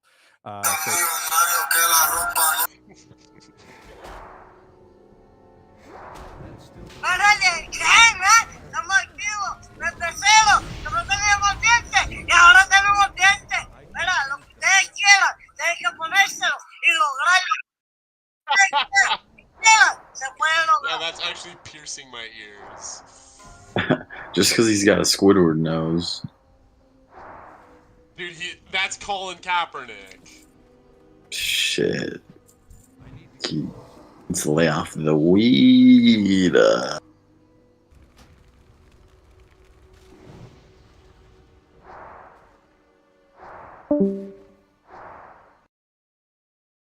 he goes.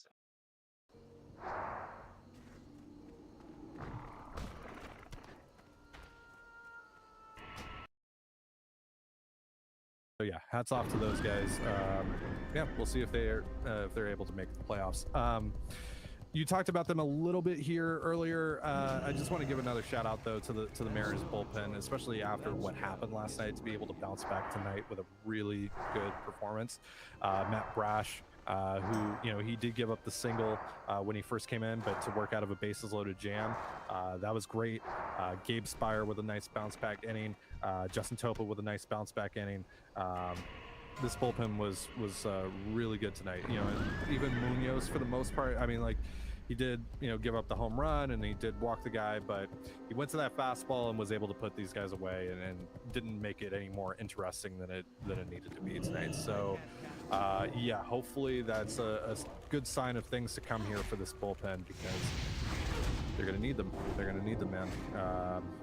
Because yeah, last night you score 6 runs, you should be able to win that game. Like, I know that the offense missed out on some opportunities as well to add more runs onto the board, but still, when you score 6 runs, you should be able to win that game, especially with what this pitching staff can be. So hopefully we don't experience too many more nights like that one, and we get to see more nights like this one from this Mariners bullpen. So yeah, again, overall, good win for the Mariners tonight.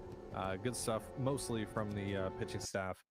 And yeah, let's talk more about this offense. I want to talk more about JP Crawford, because, man, he's he just keeps killing it at the plate. I don't know. I feel like this year we felt like eventually he was going to regress at some point, right? Because he always has.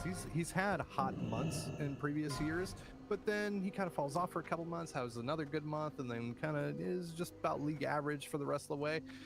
JP might be the guy I trust the most in this lineup, and that's saying something, because there's a lot of really talented hitters in here, but JP being that guy consistently, awesome. And now he's hitting for power. It's amazing. So we're going to talk more about him in just a moment, but first, a reminder: this episode of the Locked On Mariners postgame show is brought to you by FanDuel. Get ready for the NFL season with incredible offers from FanDuel, America's #1 sportsbook.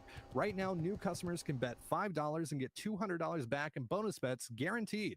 Plus, all customers who bet $5 will get $100 off NFL Sunday Ticket from YouTube and YouTube TV. Now is the best time to join FanDuel. The app is easy to use, and you can be in on everything from spreads to player props and more. So visit FanDuel.com/lockedon. That's LOCKDON. Kick off the NFL season with an offer you won't want to miss. FanDuel, official partner of the NFL. And you're listening to the Locked On Mariners postgame show. Thank you again for making us your first listen after the Mariners 8-4 win over the Cincinnati Reds.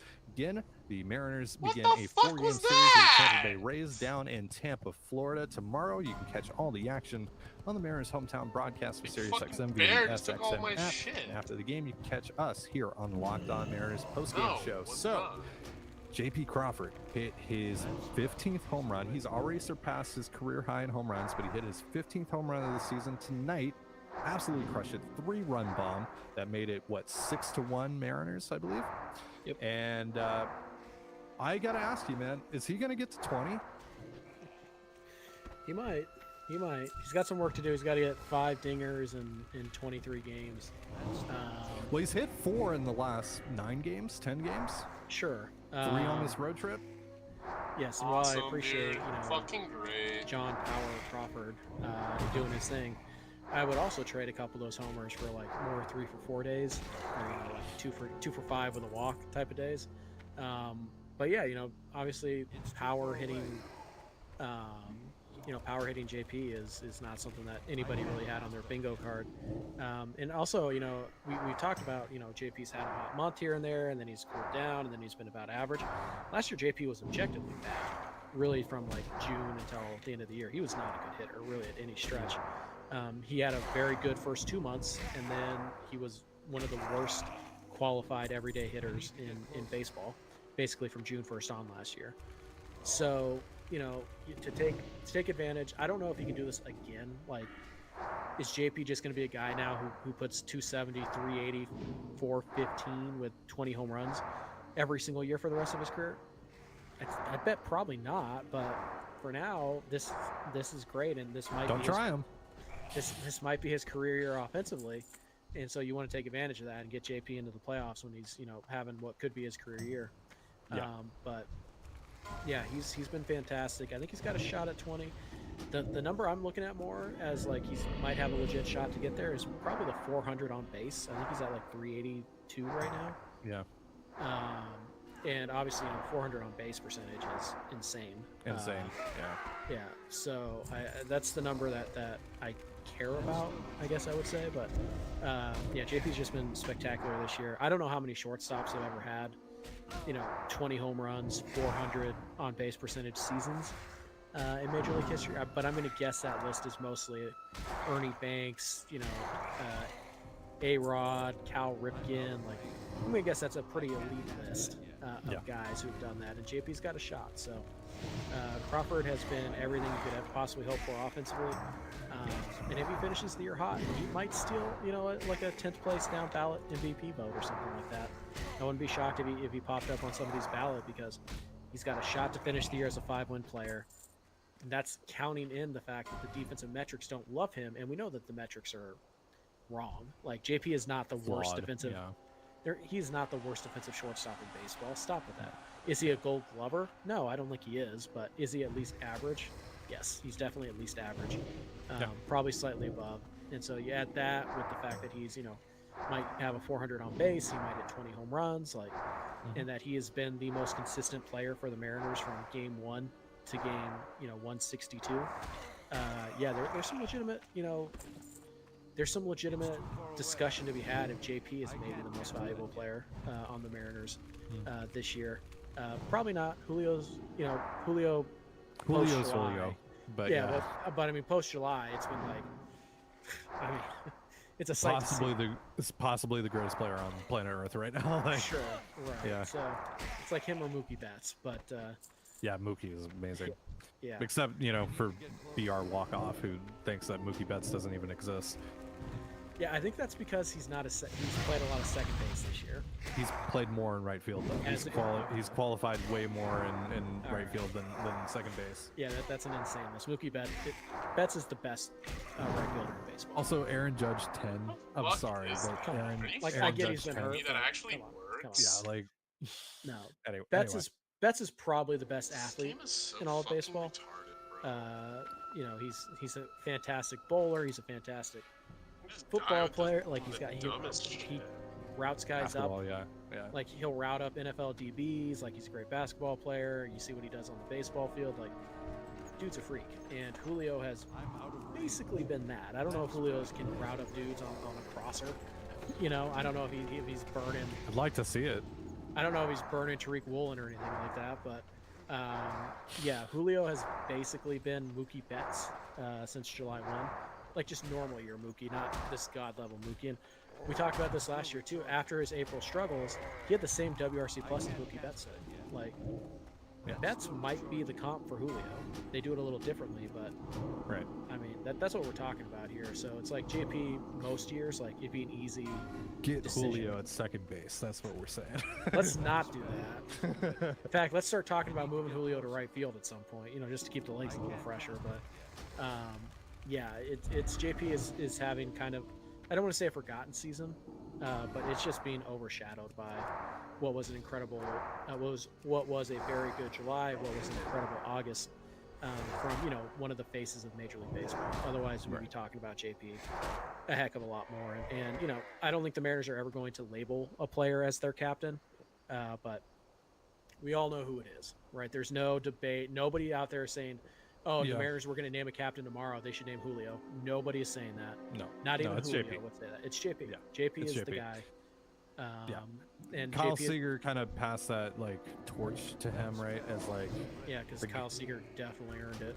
I know that was gonna get a response out of you, but still, yeah. That was kind of that moment that we saw there, and I think JP even said that was kind of what that was, and he's taken on that role and just ran with it. I know that a lot of teams, they don't put the C on the chest anymore. I know Salvi got that recently with Kansas City, but he's been there for forever. I don't know, man. Don't wait. If you're gonna do it, don't wait. Just put the C on his chest, man. He has earned it. He is the captain of the team. I don't think they're ever going to do it, and I'm fine. I'm fine with them choosing not to do that. But yeah, if you are going to do it, like to any player right now, it's JP. JP is the guy. Absolutely, JP. Yeah, he embodies what the Mariners want to be about, and you know, it's no disrespect to Julio. Julio can, you know, to borrow an analogy that I know some of you guys, well, some of you guys might like, the 95 Mariners, right? Oh, like, yeah, Griffey is still Griffey, and he's still the favorite, and Julio is Julio, and he's still the favorite, but Jay Buhner is the captain, and he's overlooked sometimes for his contributions, and that's what JP Crawford is. JP Crawford is kind of the Jay Buhner to you know, Julio's Griffey, although I think it's safe to say completely different personalities between JP and the Bone, but you get the idea. Like, your best player. Someone get JP to say trucks, and more trucks. Yeah, tell him JP sent you. Yeah, tell him the Crawdaddy sent you. The P stands for power. Yeah. What? Yeah. Am I? By the way, what I am feel I like playing? we made that up. The game P is stands so for power. fucking Maybe. terrible. I feel like that's us. Like we All right. had that first, but I don't know. If you want to take credit for it, whatever. Go Well, I for don't. I just, like, you know, sell some merch with it, but like I don't want to get Sure. copywritten. So, but I feel like we were the first ones to tweet that. I can't prove it. If you guys know, let us know, because Sure. I give credit where it's due. But like, I feel like the P stands for power is like a CTZ original, or pretty close to it at least. So, the Rangers are going to lose. Yeah. Right now they're down Score. 12. They're down 12-3. How many runs did they give up this series? It was 14 yesterday, right? They might have given up 40. It was 14 yesterday, I think. 12 today so far. Didn't they give up double-digit runs in the first game too? I think they gave up like 10. Hold on. Let's see. Let's see real quick. By the way, they threw Evaldi and Scherzer in 2 of these games. Yeah. And Gray in the other one, right? And I think Gray. Yeah. So, like, Yeah. So they've given up 39 runs. They gave up 13 on Monday, 14 yesterday, and now 12.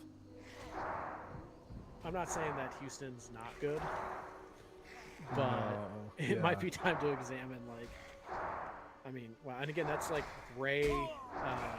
It was Gray, Evaldi, Scherzer, right? Those are the 3 starters. Let me confirm. It was definitely Evaldi yesterday, and Yep. who they Scherzer rushed back today. without a rehab assignment, which, you know, Nathan Evaldi, obviously the beacon of health. Genius front office. Yeah, gotta rush that guy back. Got to give Chris Young a lot of credit. He sure spent a lot of money. That makes them smart. Yeah, dude. Wow. Yeah, they're in baseball hell. Like, they're actually, like, I don't want to get too far ahead of myself here, but they've helped the Mariners a lot here. They've covered the Mariners, you know what, for not playing the best ball lately. Right. You know, we'll see if they make the playoffs. I still think they have a shot, and like, I think they can turn this around somewhat, because it is a talented roster. There's no denying that. But man, that pitching staff. It was Heaney on Monday, by the way. Yeah. That pitching staff, though, like, and the bullpen. Yeah. Hey, by the way, how's Cole Reagan's doing? It's funny what you could have had if you didn't trade for somebody who, you know, did something I can't say on YouTube because they get demonetized. That is a terrible trade for the Texas Rangers. It's Terrible they trade. made it. But, Terrible trade. yeah, you made your bed. Go lie in it. We'll see if the Rangers can turn it around. I still think they might. I think they have a shot, but They still have time. They're still, like, yeah, they're they going to got be 23 2 back. games left. Yeah, they're only 2 back of the division. Like, Yeah. they're, I think, 1 up still on Toronto. So like, they're not in terrible spot, but Yeah. they're playing. They're going to play themselves out of it here in the next few days. The Mariners are going to be +2 on the Rangers. They're +2 or +1.5. They're going to be +2 on the Rangers. Right now, if you look at the standings with Toronto. It says that the Mariners are plus 1.5 on Toronto, but keep in mind they have the tiebreaker on Toronto because they split the season series, so it goes to intra-divisional record. The Mariners have a better record against AL West teams than the Blue Jays have against AL East teams. Now, that might not matter if there's like a three-way tie. There might be some other tiebreakers that make it where Toronto ends up winning the tiebreak. Who knows? If that becomes a thing, we'll cross that bridge if we ever get to it. Hopefully, we never do. But yeah, My suggestion would be just have a better record than Toronto and Texas at the end of the year. sounds like a good strategy. You know, I'm no baseball genius, but I'm pretty sure that's how you get into the playoffs. So Yeah. might be worth looking into, Jerry. So You know what else might be worth looking into? Getting a reliever. Paul Sewald, the Just return. couldn't afford Andrew Chafin, huh? Who went for The peanuts. No, the cool. return of Paul Sewald this winter. Oh, Book it. that's gonna hit so hard. It's gonna hit so hard. Josh Rojas for it's gonna be Josh Rojas and Ryan Gross for Christian Walker and Paul Sewald. I love Josh. I want Josh to stay. I like Josh Joshy boy's Rojas. fine. Yeah, He's Joshy fine. Rojas. Baseball is life. So let me get this straight. Ty is saying he would rather have Josh Rojas than Paul Sewald. Well, no, Ty I'm thinks just saying that if Josh- please get Paul Sewald without having to trade. Ty would Josh rather Rojas. have Josh Rojas. Like Ty clearly thinks that Paul Sewald is a bad person. Confirmed. We've sussed that out. Ty was giddy when they traded Paul. He's like, good. I don't like that guy. He's too perfect. Jeez. Or whatever Wow. his reason What was. are you doing to me right now on the show? I'm taking us way over the time limit, so Yeah, that is what we're doing. Or that's what you're doing more specifically. All right, that's going to do it for our show. Thank you so much for joining us here on I'm out of range. I can't cast that yet.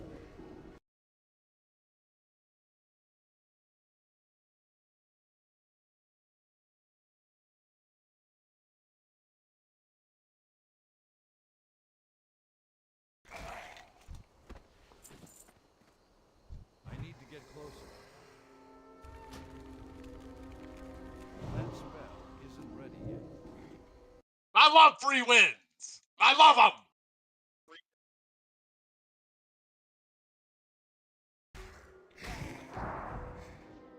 Fucking love them. I'm a beast.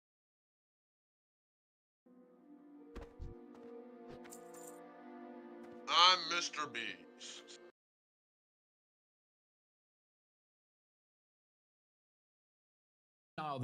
Time now, excuse me, for weekend check-in, sponsored by Hampton by Hilton. Hilton for the stay. Let's check in on some fan bases after week one, because there's some fan bases that I feel like we got to look into. First of all, let's start with LSU.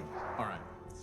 I don't quite think it's time to panic for LSU, but boy, it's time to be frustrated. And so how should LSU feel? Frustrated. They made mistakes on the field last year that can be explained away because you had a new coach and a kind of a new team with some transfers in there. And it's like, okay, and we played better by the end and won the SEC. And there was this sentiment that it was like, well, that's going to change. We won't make those same mistakes early in this season. And guess what? It happened again.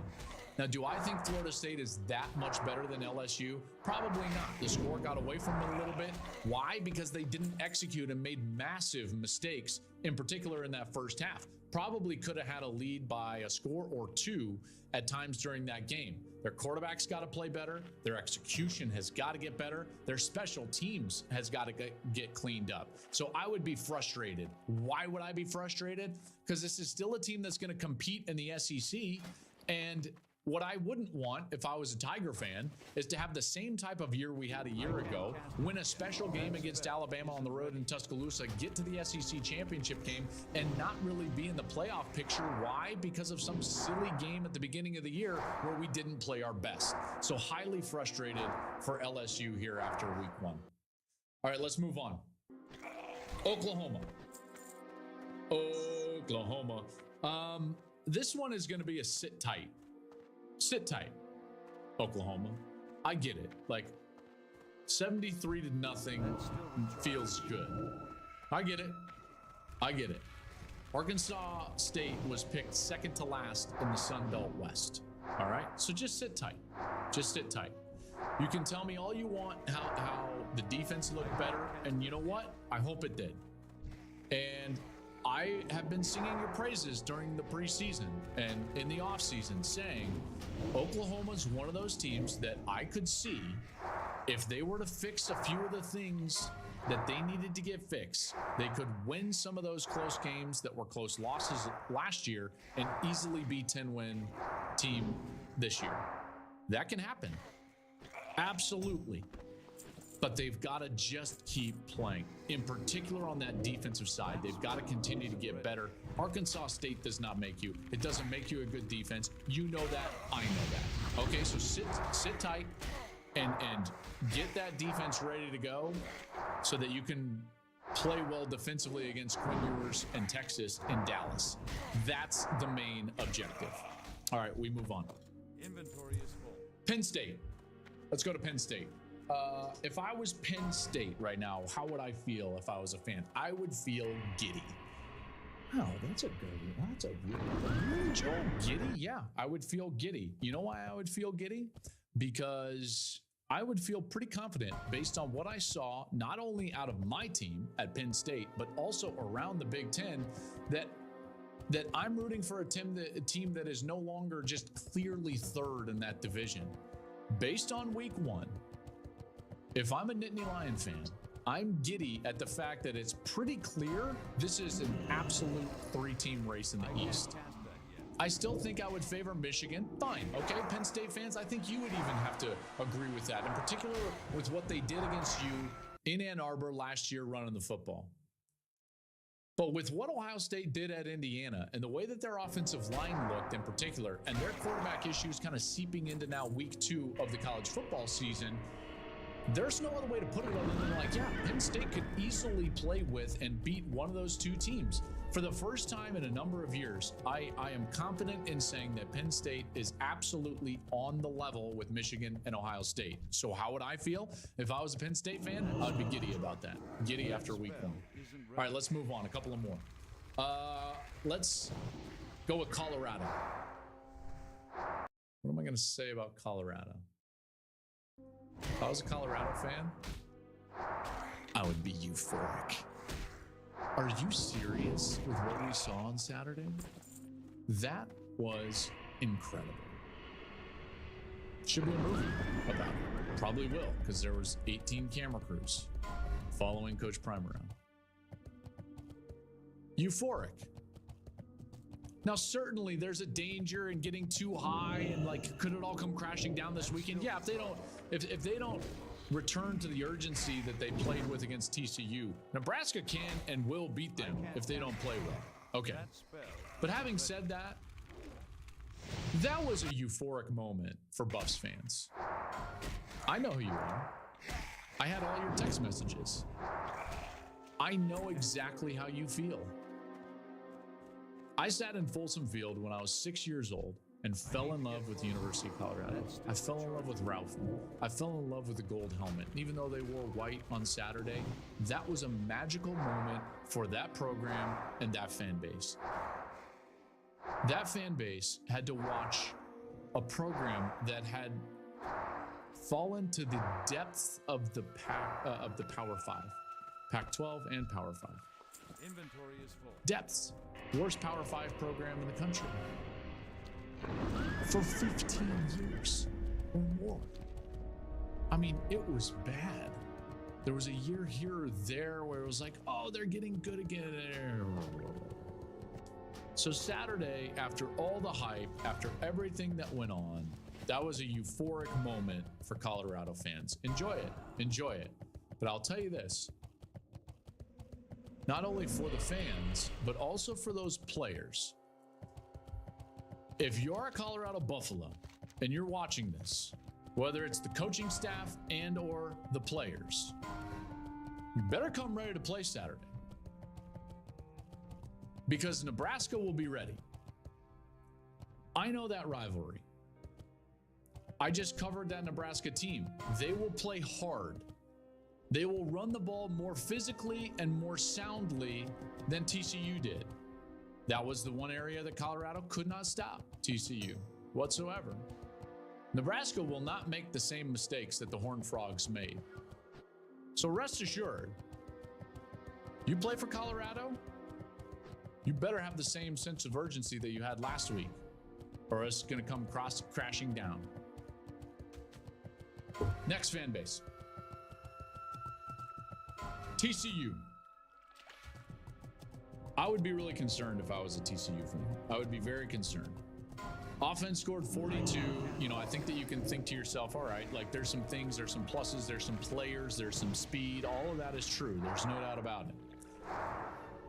But man, the exact same things that were issues a year ago are still issues, in particular for the defense. They gave up so many big plays a year ago, and it's a big reason why Max Duggan had to put on the cape and be a hero in so many close games, is because they gave up so many big plays. And now you look at this defense, in the last 4 games that they've played, they've given up 31, 45, 65, and 45 points.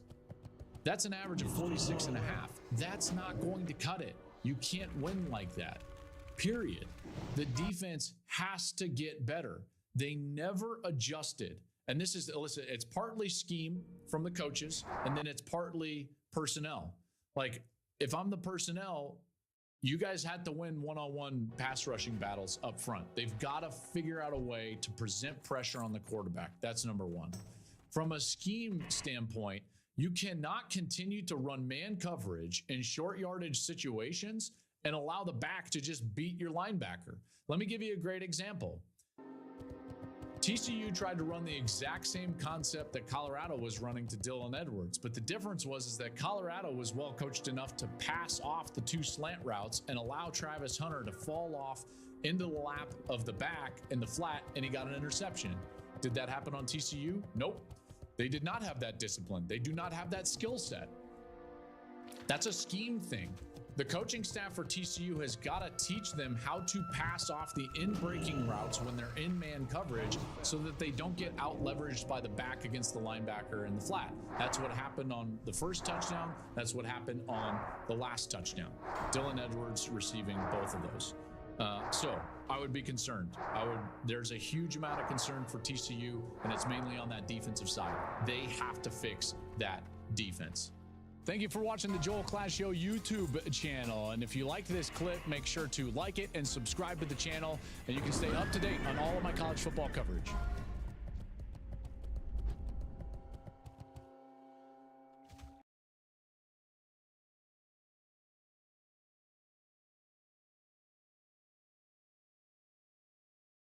Dude, when I was little, my brothers put me inside of a truck tire and rolled me down a hill. They rolled me down a hill, and then there was another tire set up for me to ramp off of is a tire that I was inside of. So How'd that go? I hit the tire and landed on my head upside down, and it was the first time ever the wind knocked out on me. I didn't know what it was. I just got out. I was like, That's you crying? Crying my eyes out, Yeah, ran. yeah. Dude, I used to, any sport I played, when we played like kickball and shit, if I like struck out kickball, I would immediately cry. And everything would stop. And they'd be like, come on, man. And, like, my mom would be like, let Nat play. I would cry when I struck. That's little brother stuff. Yeah, but even like but even when I struck out in baseball, like 7th grade, I was ready to cry every time. Dude. Nah, 7th grade, like around the when I was playing baseball, if I struck out, I'd be fucking devastated. Dude, I was literally fighting tears on the bench. I was thank God it's over. Fuck yeah, dude. Fuck down. It's over. I won't be here. I would strike out and go to the bench and quietly be like, and like trying not to cry, dude. It killed me. For sure. My parents would be there, and I just go like, I would have I'm sorry, Pa. fucking wave of relief that I didn't get hit by a pitch, dude. I was way outside the box. I hated baseball. I was so scared I was to a that, fucking dude. pussy. I was just like, no. Do that. I think we can all agree over that. I bailed anything near him. Anything inside, I was out of the box. Yeah. Totally. You gotta fucking charge the mound. Dude, I'm telling you, my entire baseball career, I think I only hit my way onto base like twice. Getting walked was my ideal sitch. Yeah. I'd get walked and be like, nice. Yes. Like, once I was on base, dude, that was my thing. I was like, get me on base, dude. I'll fucking You're a burner. run my... You're a burner, dude. I was like chubby. I was like a chubby little kid. Yes. I remember my head being like, dude, just get me on base. Just let me I was fucking like a little, spin, I was a little dude. fat kid. I'm like, yeah, but if I get on base, I'm fast as fuck. I'm burning, dude. I'm spinning. I have zero natural athleticism. I can't throw. I can't swing a bat. And it's been like that my whole life. Like in 4th grade, the students played the teachers, and I was up to bat. And I fucking swung and threw the bat, and it hit a kid in the head, and he had to go to the hospital. Like the game's tied. He fucking had this huge, so much blood, and I was just like, sorry. Oh. Dude, I got nothing. If you make me throw a ball, it will not go far. We had in my grade school gym class, I think I was like 7th or 8th grade. They had like this lady who I realized like every gym teacher I've ever had is always like a lesbian. For sure. So like, yeah, this, I had one of those. This lady, Except for one I had. we had a gym teacher. She used to ride a cat. Yeah. That's enough. We had this gym teacher. This lesbian used to ride a Kawasaki Ninja to class. Yes. I'm just realizing this now.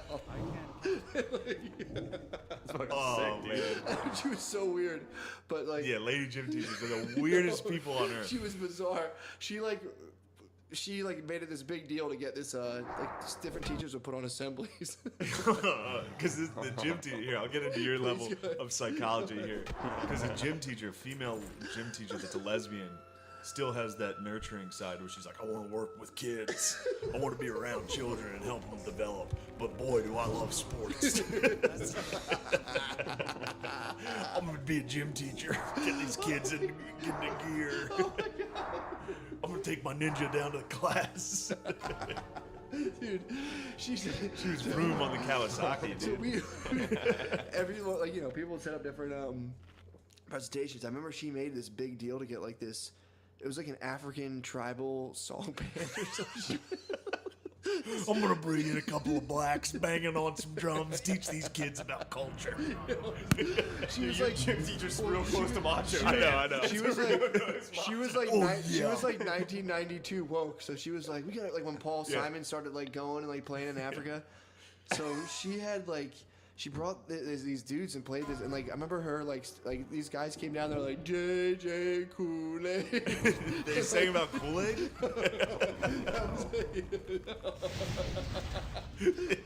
She hired a bunch of black dudes from Philly, gave them dashikis, and was like, I don't know, sing about whatever you guys talk about. I don't know, make up a Kool-Aid song. I don't fucking know. It was Kool-Aid. It was JJ Kool-Aid, and then like they're like, and they would go J, and they clap their hands. And we were all supposed to sing along, but our whole school just stared at them and was like, what the fuck is this? No. And then Miss Campbell, the gym teacher, stood up and faced us all, went, JJ. And clapped her hands. We all just still looked at her like, what, we're not fucking doing this shit. So fucking That's funny. a horrendous bomb for those dudes to bomb in front of kids like that. You can't get them to There's chant probably with you. there was definitely a couple girls, because grade school girls, they always were fucking annoying. They get up, like, I'll do it. And everyone's looking at them like, shut the fuck up. And then, like, so that was his backstory of this lady. So we would do, in gym class, when we played baseball, I wouldn't play at all.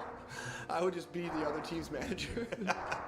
And then every call, she was the ump, and every call she called, I'd come out and be like, are you serious, Miss Campbell? Get out of here. I got ejected from gym class. She made me go sit on the swings. So I was like, you must be blind. Dude, it was so funny. We had a gym teacher, a female gym teacher, that would call all the kids Snake. Why? Because, I don't know, she was nuts, dude. Hey, she was Snake. like, she was in the military.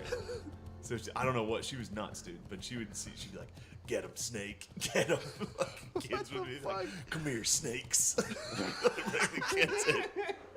And then it's one of the funniest fucking things ever, and it's not going to translate to this, but me and a couple of my friends were juniors in high school, and we were at a basketball game, and we were leaving, and we were walking past her, and she was just some crazy lady, but she like saw us walking by her in the stands, and she like leaned forward to like give us high fives on the way out, and she was like, senioritis, not yet. She like panicked and realized we were juniors.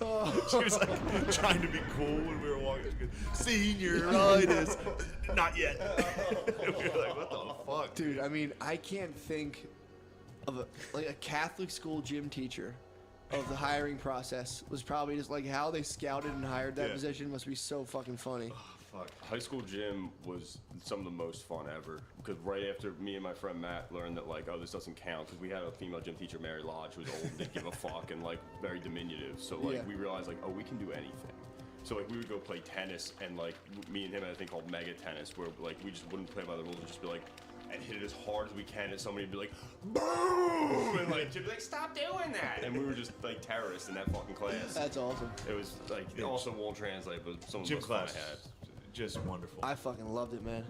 Just really a lot of good nut shots. I got hit in the dick once. That Did you? sucked. Yeah, pin guard. I was athleticism, dude. I guard the pin, and then I didn't talk. I was fucking down. I don't think there's a funnier thing than when they do. We did gym class dodgeball when it's boys versus, or it's like boys versus girls, or like mixed teams. A girl would always get hit in the head and cry. It was usually my boy Bert. Like, watch this, dude, and he would just be like, launch a fucking ball. You may remember Bert from the prison episode. Like literally, I remember.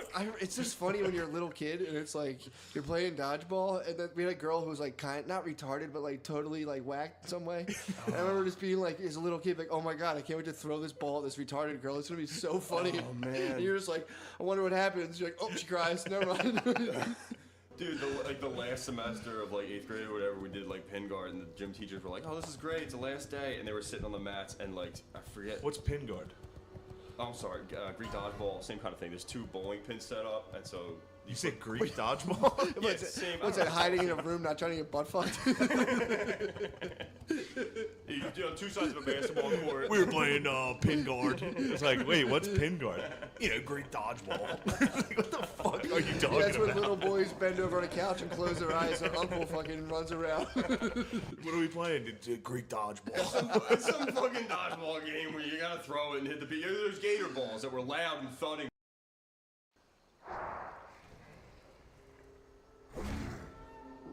Yeah?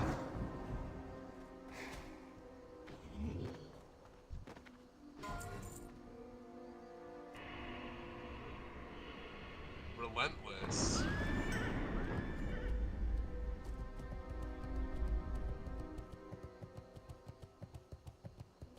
Really? Oh god.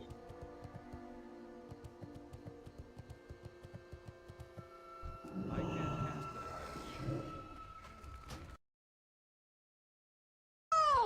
What are you doing? So let's remember. Incredible. Nina's done for the day. This is madness. I'm sorry. Like, someone has to speak for reason here. Somebody has to speak for logic and statistics. I know stats are for losers, but I come here. Hear ye. I come here defending statistics and logic and playing good in college. What? This is nuts. This is great. It is. It is. I don't like. When you people watch this draft and you hear all these people talking, don't you say to yourself, they don't know anything. They don't. Nobody knows anything. Wait a minute. So Josh Allen is good, even though every single time that I've never heard his name.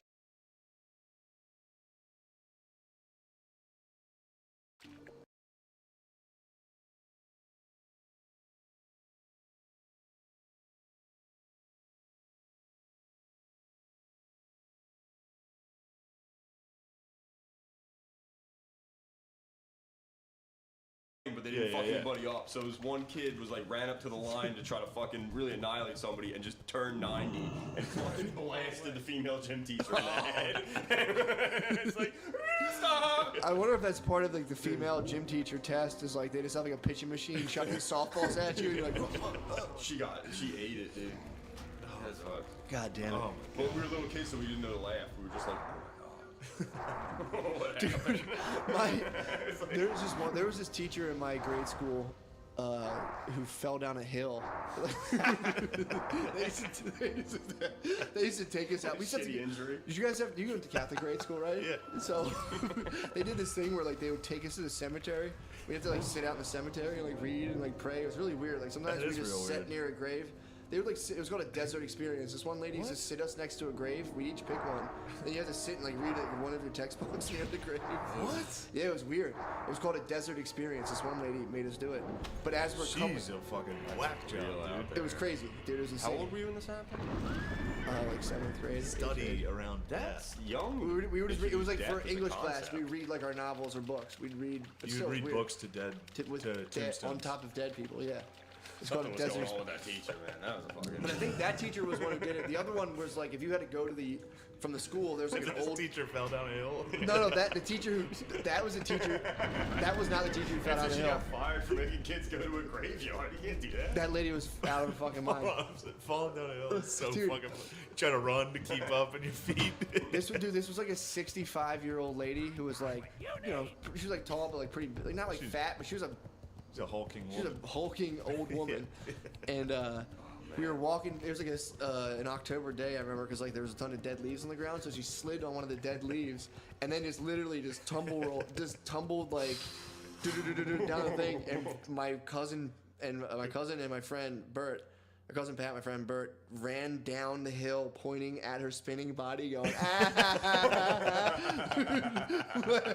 laughing as she's falling. And she just came in. She came in, dude, gave them both the 10. It was the fucking funniest thing. Because she got up and was like picking leaves out of it, and like, there was like, I could have been seriously injured. Dude, and the one time, so there was one of our first grade teacher. Our first grade teacher died. The husband of our first grade teacher. Sorry, the husband of our first grade teacher died when we were in 8th grade. How'd he die? Do you know? He's just old as fuck. He died. Okay. I don't know. he just died. So then, like, you were He allowed. just died. You were allowed to go to his. And I remember in 8th grade, like they said, like if anyone wants to go to, The Mrs. funeral? McGrody's husband's funeral, you can go to the Hell funeral. yeah. Out of class. You can get Taking class. that. A lot of people 100%. took it. I'm like, nah, I'm chilling. I don't want to go. I don't like funerals. I was like, I'm not. Respectful. Back then, I was an altar boy. I'm like, you want me to go to a funeral? You gotta give me $5. True. I wasn't Nice, going to a dude. funeral for free, so I'm like, nah, I'm gonna chill in class. Yeah. So we weren't gonna do anything anyway. So fucking Yeah. it was me, my boy Bert, Pat, a couple people were just like, fuck the funeral, we're gonna chill here.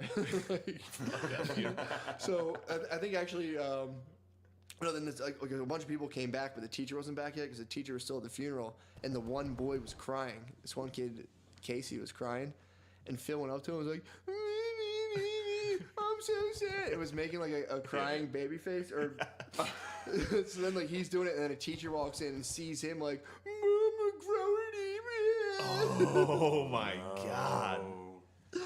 So then as like a teacher's yelling at him, my cousin came up behind him going like, to the teacher's head, and then another teacher saw him and he was like, oh.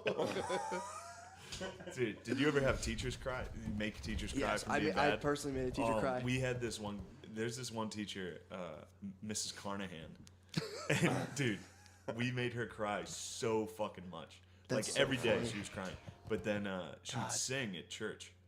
She would sing. It's not Ave Maria. It's like, gentle woman, peaceful dove. Yeah, okay. Teach us wisdom, teach us love, yeah. Her and another teacher. You were chosen. Her Sorry. and another clearly a lesbian teacher, the one that was a fan of the Hershey Bears, would double sing that song because there's two parts. Stop, dude. So one of them would be like, gentle woman. The other one would be like, Quiet thought, peaceful dove. morning star, So- so shining bright. I know all those songs. my dude. friend the Polak was like, he was like, Mrs. Carnahan, you're such a good singer. Can you please sing Ave Maria? she would sing it like on command, and then we would all laugh, and she'd start crying. Oh my But you could God. get her to be like, gentle woman. People would be like, you suck at singing. Dude, we in my graduation, the practice, it was like, we had an 8th grade teacher who like was total white trash. I don't know how she got this job. She had to try to read us, like she tried to make us read Les Miserables, and she would stand up there and be like, and then George She couldn't read. She couldn't even fucking like read that. Dude, it is real weird. Like, I even think about this because my girlfriend's a kindergarten teacher. Like, think how weird these fucking, not my girlfriend, she's not weird, but like, when you're, well, she's weird as fuck, but when you're around kids and you're the only adult, like, think of those two fat ladies singing Ave Maria for like 27th graders. Like, Yeah. be like, we're gonna go to the church. Me and Sandra are gonna sing for you. Like, just making kids sit there and you stand and be like, oh. The kids are just like, Yeah. You're like, be quiet and respect this. Ah, Who laughed? go Who baka laughed? baka. Could you please leave if you're laughing? For the Alliance.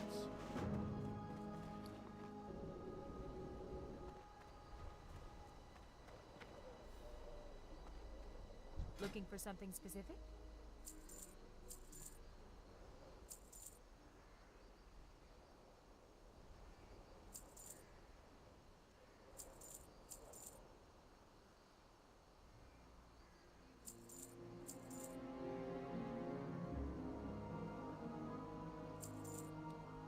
Safe travels.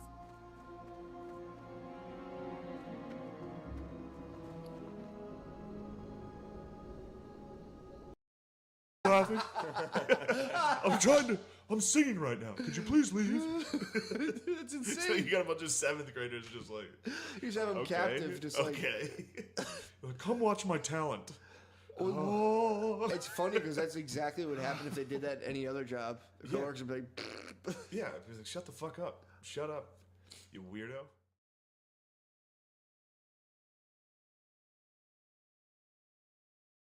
I mean, do you think rap has negative influence on young kids? No. Y'all think like just all day, every day, just listening to like people talking about sell drugs, shoot people, shoot people, shoot So you think people, rap shoot is people? detrimental to the African American community? Yeah, I think so. You do? I knew a guy who was like 30 one time, who started doing You know what? Let me cut you off there. What? Matt. Because, you know, I think it is. Right? I've been living up in Ti New York. doesn't let his kids listen to rap. Pardon me, Matt. What? Pardon me? I've been living what up in the New York, fuck am I- and since then, 9-1-3 Kale on the other team when I'm up for fucking promotions, of course. Fucking 2-7 jungle, 1-8 mid lane, 1-9 support. Awesome. Thanks, Riot. Yeah, this wasn't fixed at all. This wasn't fixed at all. This is the most imbalanced fucking lobby I've ever seen. Like, every promotion game is like this. It's so disgusting. It's actually so fixed. It's foul.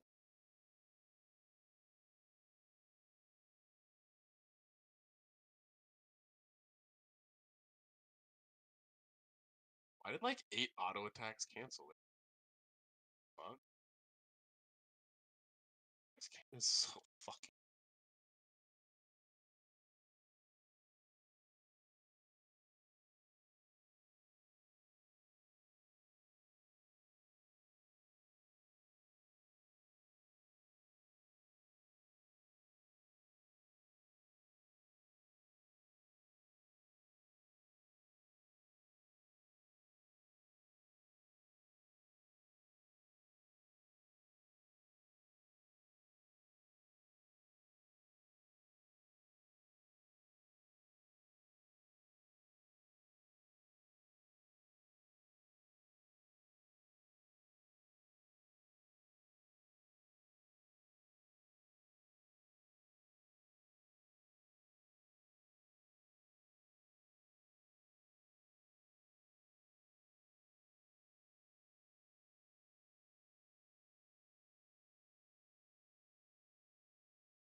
What?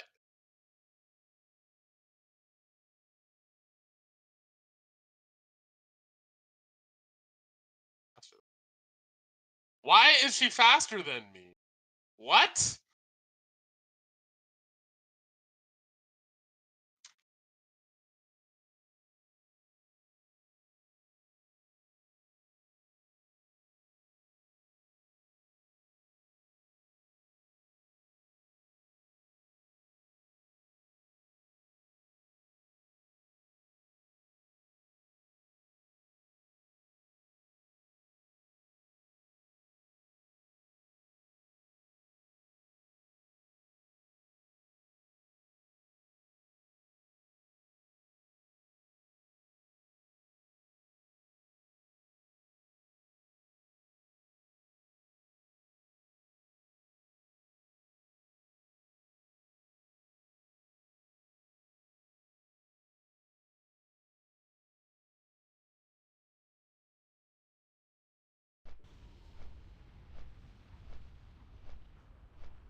you know, you come across all types of different walks of life. It's not like you backwoods folk around Yeah. here. So, I mean, please let me have the floor for 1 second. Take it. For you to insinuate that African Americans are plagued due to fucking hip hop music is excruciatingly offensive. No, it's not. Yes, it is. No, it's not. You're placing the blame on hip hop instead of the real blame. What's the real blame? The white man. That's true.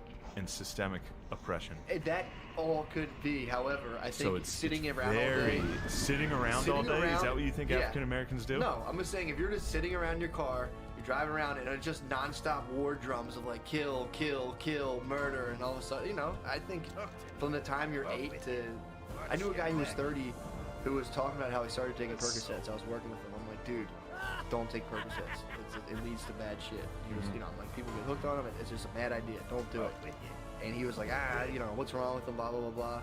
And I was trying to think of a reason to like talk this guy out of it. I'm like, well, if you take, you know, if you're high on Percocets, you won't get your dick hard. I knew a guy who used to try to fuck a chick and he'd take too many Percocets, couldn't get his dick hard. And this guy, as a source, goes, nah. He's like, what about that one Meek Mill song where it's like, I pop a perk, I fuck your bitch. I was like, that's rap, dude. That's not real. That's not like, that's nothing. That's not advice you should base your life on. He was like, I don't know, man. I think it's fine. And then finally came back around. Was like, yo, they were fucking my dick up. You were right. But I mean, I just, yeah. I think You know, I just think it's irresponsible and what? It's, you know, it's convenient for you as a white man